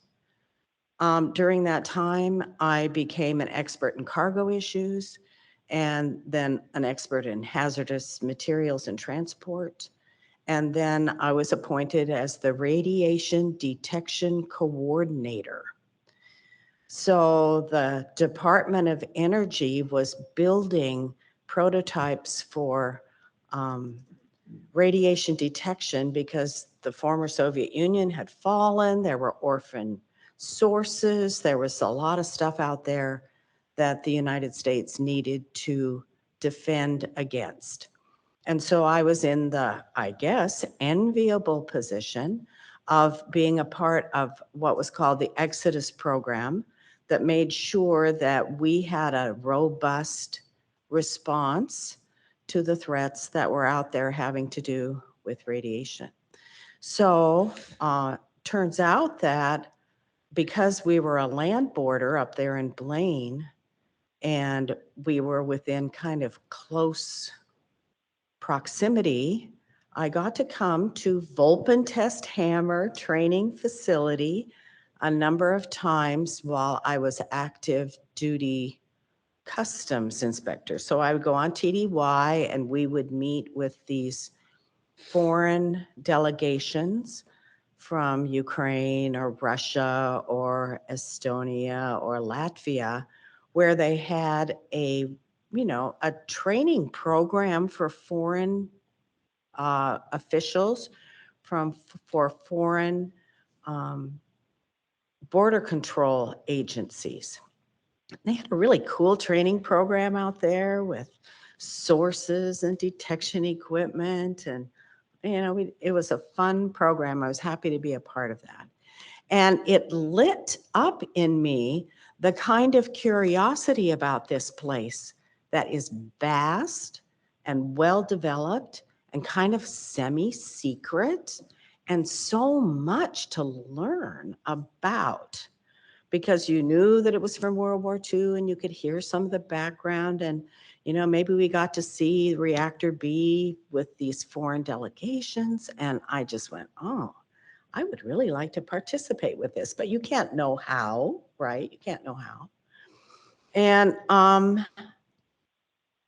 then because I did this a couple, 3 times, I think that I got onto some kind of listserv. Does anybody remember that? It was a kind of I don't know, the internet was new, but it was one of the kind of emails that came in from time to time telling us what was going on with the HAB. I think that's how you learned about the meetings that were held in different cities around the state. So yes, I did go to one that was hosted at the Seattle Center. I drove down there. I took a friend. I wanted to hear more about it. And there may be people here that were at that. It was a one evening thing. It was so interesting. And there were University of Washington students who were there. It all sounded so amazing. So once I retired, I think it must be about, I don't know the year exactly, but I had gotten one of these messages that said that they were having a meeting here in Richland at the Tri-Cities, and in February.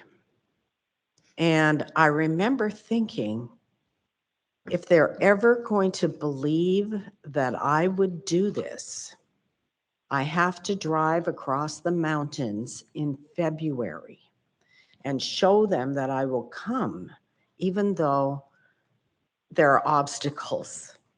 So I did it. And, maybe some of you were at the meeting where I showed up and took the microphone. At the time, there was public comment, and I said, this is where I come from. I really want to do this. Can I please be considered? And people were very kind, and they said, oh, you have an interesting background. But I think that the thing that really appealed to me was that I was sitting in a room like this with a big audience and all these tables with the skirting and all the high level kind of production values, and seeing a lot of women in leadership position. I think Susan Leckband was the chairman of that meeting that I went to. And there were other women too. I remember an older woman who you probably could tell me her name. I think she was a physician who was on the board for a long time. Anyway, so I went away from that. Marjorie Swint. Yeah. Marjorie Swint. Marjorie Swint, who spoke to me kindly, Anyway, I went away thinking that I would really like to do this. And so then, yes, I think Teeter really helped me. He interviewed me at least twice, maybe 3 times. I didn't get selected right away. But I was so happy to be able to come here. I didn't know really anything except that I had been out on the site a few times so that I had some sense of, you know, something about the background. I never worked here, but I was a citizen who is a native Washingtonian who should be caring about this. And so once I was selected, I was so happy that somebody called me and said, okay, you can have 2 committee appointments, you know, whatever you want to work on. And so I think I said I thought that the tank waste committee probably was too scientific or high level for me, but that maybe river and plateau would be okay. And I also had interest in the hazardous materials, brought me to an interest to the kind of HSEP committee. So I did a kind of short stint there. And then the PIC committee kind of encouraged me to come because you came a day early and you talked about PIC matters. That was very interesting. And then worked on the River and Plateau Committee. So learning how to write advice, trying to make a good contribution to move things forward. And then, of course, thanks to the Department of Energy, everything has changed. So a kind of position that I would never have aspired to because I was still the baby.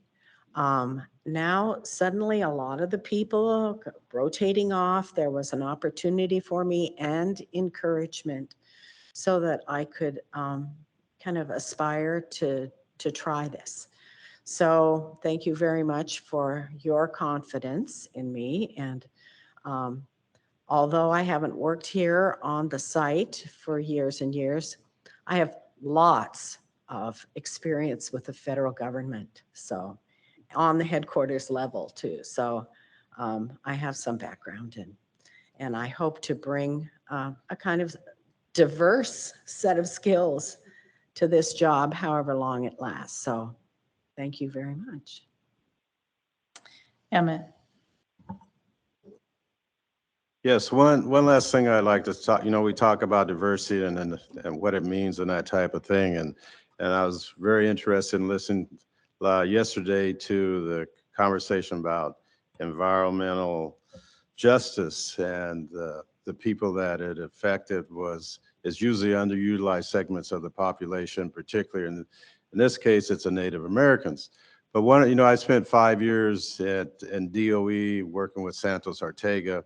And one of the things I want to challenge the RL is that because of demographic changes, I'm also happen to be a trainer out at Hammer, so I get to see a lot of these new recruits come in, and they're all different kinds, colors, shapes, sizes, and from different walks of life and that type of thing.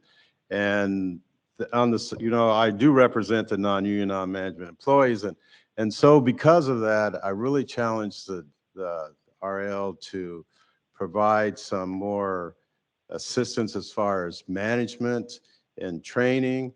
And also one of the things that's really been missing where RL has led on is the fact that, Martin Luther King's birthday is a federal holiday, all right? But it's not for the contractors. Juneteenth is a holiday now, I believe you get federal holidays. The contractors don't get that. But one of the things that's missing is that when those holidays came about, are like Hispanic Engineering Month, Asian Engineering Month, those type of cultural activities, RL promoted that. And I really encourage them again to promote that, because it's really needed and it's missing.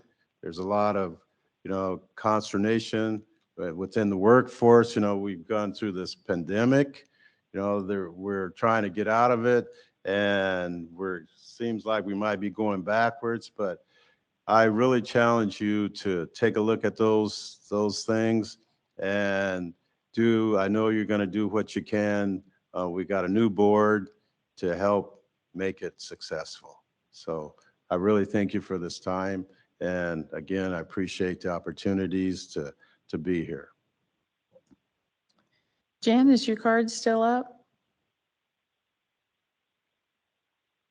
All right, there's one more thing to do before we wrap up.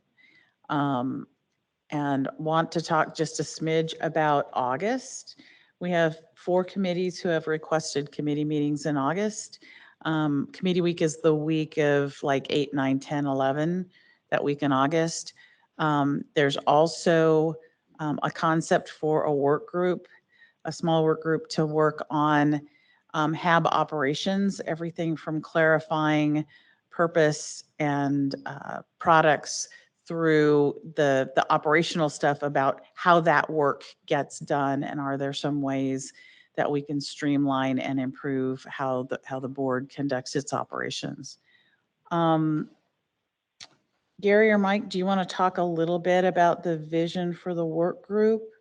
Because one of the things we've got to sort out is how to fit all of this into August. Yeah, thank you for that opportunity. So as I mentioned earlier, I think that the summer months provide an opportunity for us to examine more closely some of our key documents they have, operating agreements. I didn't say that correctly. I meant to say operation documents. So I heard a little bit about that in the meeting that I attended. I think it was in May. If I recall correctly, the months seem to be going by pretty quickly, and I was intrigued by that. And then during the review of documents that I've been given in my thick binder, I appreciate that.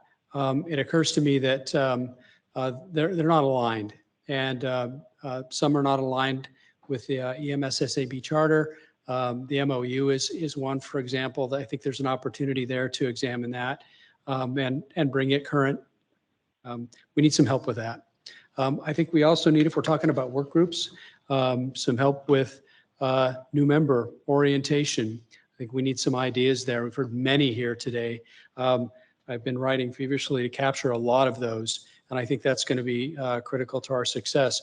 And so moving forward, so over the August timeframe, I think it's an opportunity for us to, I've heard this term before, and I don't know who said it, take a knee to a certain extent to come together, take a look at those documents and bring them more current. How'd I do there? Gary, do you have anything you'd add to that? Nothing to add. So the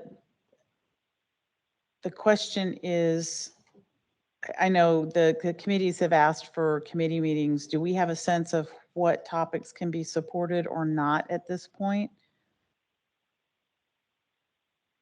So I know how many days of meetings we're trying to fit.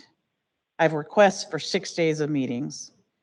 And part of the reason, I mean, just to be above board, because the calendar, which is up there, July looks blank. What that means is a lot of staff stuck vacations in July. So the prep for August is actually a little tricky, making sure the right people are communicating at the right times when we're actually in the office. So that's why the question is important to us behind the scenes. Chris? Yeah, I've asked for a BCC meeting in August with the topic is Prime Contracts 101.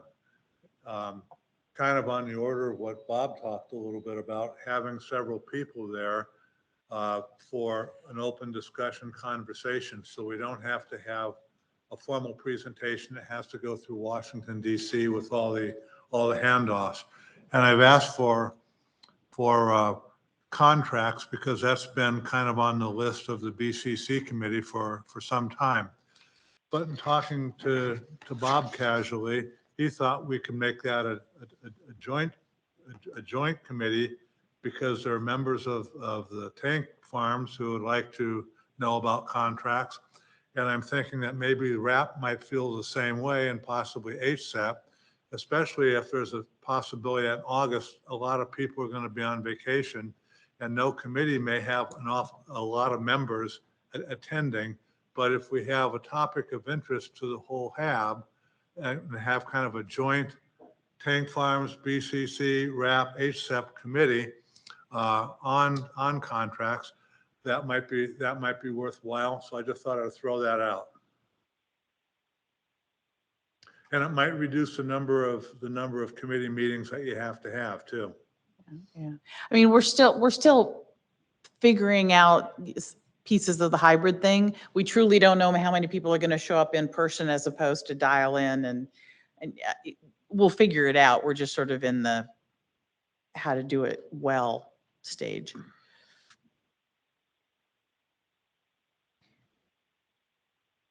Yes, Jan.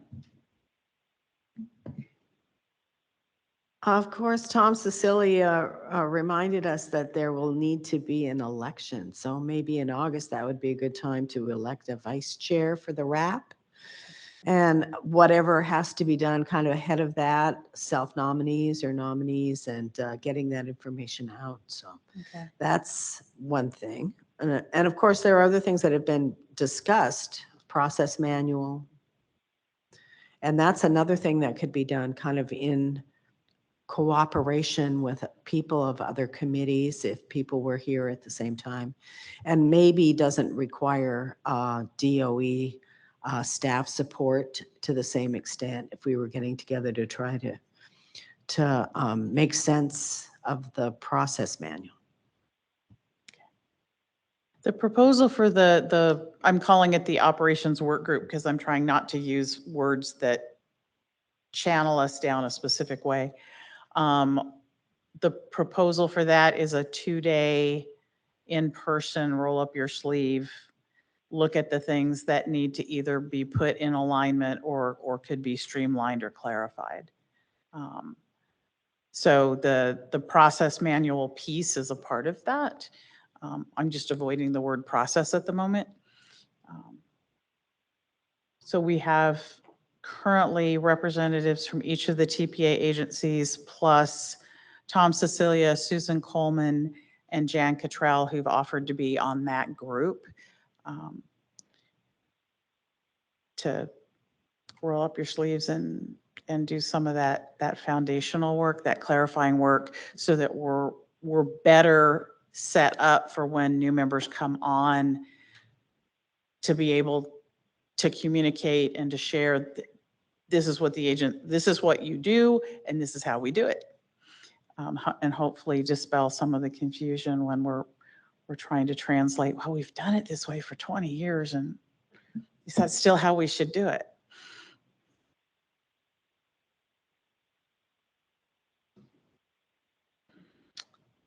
Richard, thank you. I was going to follow up on the question, contract 101. There are multiple contracts out there. You want to go through each one? I mean, I've unfortunately in my life, I've actually read some of the contracts and they're pretty boring, but that's beside the point. There is a meat in the contracts, but I guess I don't understand. I mean, tanks would be maybe interested in the VIT plant contract or something of that nature. Or are you talking about the process of the bid and award or? DIQ. Yeah.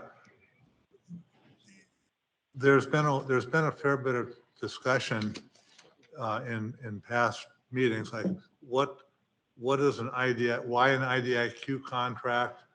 What does end states mean? How come you have to have task orders? Why is HMIS contract fundamentally different than the CPCO contract? How does funding get in the contract? But a lot of people don't have any experience with how the prime contracts come into being, how work fits into the prime contract, into funding, into this and that. And things have basically changed, especially with CPC-CO. It's a basic. I understand, Yeah. understand the variation. I'm just trying to coach that into a want for the HAB's purpose. It's not an advice thing, it's more of an information type thing. To give new members or members who aren't familiar with contracting, just a little bit of basic information about how this works at a site like Hanford. Well, I mean, do you envision looking at what's the VIT plant contract, what's at the CPC-CO, rather than the type of contract, but what's in there? Is that what you envision? No, especially not the VIT plant contract, because that's in the middle of a procurement right now. Right. And I don't think anybody would really want to talk too much about that and take the risk of a protest for some reason on the award. But like HMIS and CPC-CO, you can talk in general terms about what the contract is. Well, no, I mean, what the parts of a contract are. You know, there's a statement of work, there's this, there's that. How do you find more about it? Where would you go on a public Hanford page? What are the task orders? well, I that have mean, been issued? that's what I was getting at. So is that your envision? Yeah, Rather than just- talk about, I mean, actually the meat of the contract? Yeah. The it's details one- in Really basic, Well, high level stuff for people who aren't if it's familiar. still there, subpart J, if I remember right now. Not too much about part J. Subpart J Alright. is the only meat that I used to read. So I've got 3 people in queue, and then I'm going to give you a hint about next steps. Ryan, and then Becky and Esteban. Ryan? Thanks. And sorry to jump the line here. My only suggestion was, and I think I like the idea of doing a high level 101 kind of thing, like Chris was just saying. But before we get too in the weeds on trying to plan such a meeting, I would maybe suggest we ask DOE if it's a topic they can even support, so we know whether or not to actually put more effort into planning it. If it's a topic that can or can't be supported, that's just my suggestion. Thank you. Becky? Yeah, thanks, Ruth. I'm interested in knowing more about this working group that you just mentioned. Not sure. I might have heard something about it, but I'm not really sure what the purpose or the goal of this working group is. So I would like to take part in it if it's something that I think I can support. Right. Mike, do you want to do this, or do you want me to do this? To describe the working group, in other words? Okay. The EIC's talked about it a little bit, but the idea is there've been at least 2 or 3 IM teams around different aspects of making the board work better. Bob's been working on the process manual for, dare I say, years. Tom Cecilia had a work group about some HAB, how it works. I'm trying to think of the words. There was an idea floated about a year ago about committee restructuring. So there've been these different perspectives on how could things work better. There's also a concern coming from the agencies around are the foundational documents that we use in alignment, the EMSSAB stuff, the original HAB charter, the MOU, and how does all that fit together? So the idea was to take what is typically a quieter time and get a smaller work group together to actually look at how what the board produces and how it produces that, and can we get that all in alignment and working a little better, particularly before we bring on so many new members. Does that help? Yeah, that helps. What is the time frame? Was that August that we were talking So about? the proposal was to use part of committee week to have 2 days for this group to come together in person and come up with some recommendations to go to the EIC. So you can see the blue in August is that second week. The EIC call is the 17th, the following week. So the feedback to the EIC would be pretty fast. And then see, depending on what those recommendations might be, what the next step is in working with the agencies to respond to those recommendations. Will we have facilitation support? Yes. Could you add me to the list for that group, please? Thanks. Esteban. Yes, thank you. And I think all the information you shared was great. I think like Emmett said, one of the big things that I find it too with this generation, and like Mike said, and with all these new board members coming in, like with this, is kind of break it down into groups, because I think one of the biggest thing I think even the chair shared was like, what is it going to motivate these people? I think like Emmett shared, and I think about, and all, you know, what is it going to get these people involved, right? I think the biggest thing, attendance meeting, you know, so I think like, and the biggest thing also I think it was mentioned is like, hey, this is science for it. And like, I think like also like Richard shared is like, one of the biggest things, even for my environmental organization where I worked in, they still think that nuclear arsenals being built out here, right? So you're trying to tell them, no, there's a cleanup, it's controlled. And then, you know, also like labor, labor's involved. So then, which is with environmental groups, it's like the work, you know, the unions, and how do they work with like the advocacy side. So I think trying to break it down like to the silos is like saying, and like especially with these new board members, that hey, yeah, you might have an idea what it is, but this is what's happening, and this is where we're at with stuff. Because I think like with every, you also like all of you are aware what's the conscious level of like, I think like you saw the public comment that was made. We're trying to meet, I think somebody made the comment, where are we going to meet these people? Where's their understanding, right? And it's like, hey, well, there's all this stuff in like, take a pick, right? Because there's a lot to do, but it's like, what's the process, right? And if we try to implement a process, because we're, I think, in trying to meet deadlines and goals, right? That's a big thing too, right? So. Thank you. Mr. Chairman, would you like the last word of your term?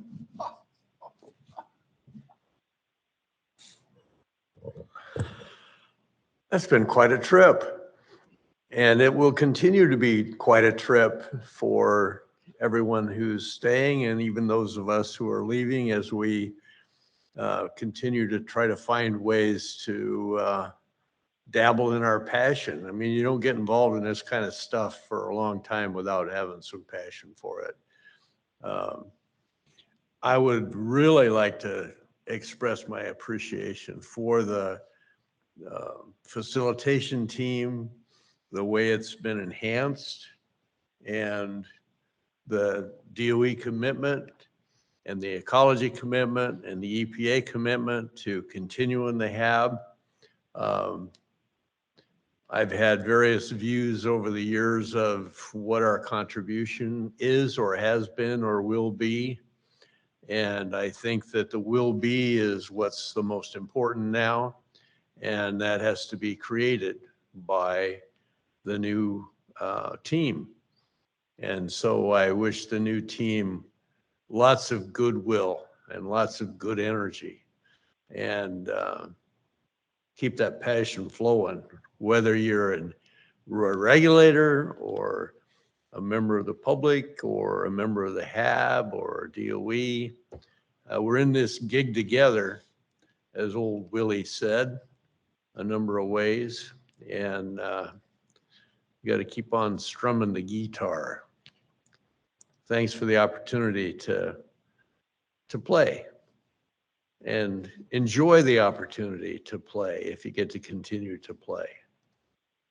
I think this is, our future generations will tell us whether we did it right or not. It'll be up for them to judge. But I intend to spend a lot of time playing on the river for a lot of years. And I do want to ride my bicycle to be reactor, one way or another. There are still 25 people online, in addition to those of you in the room. Thank you for your time. We are adjourned.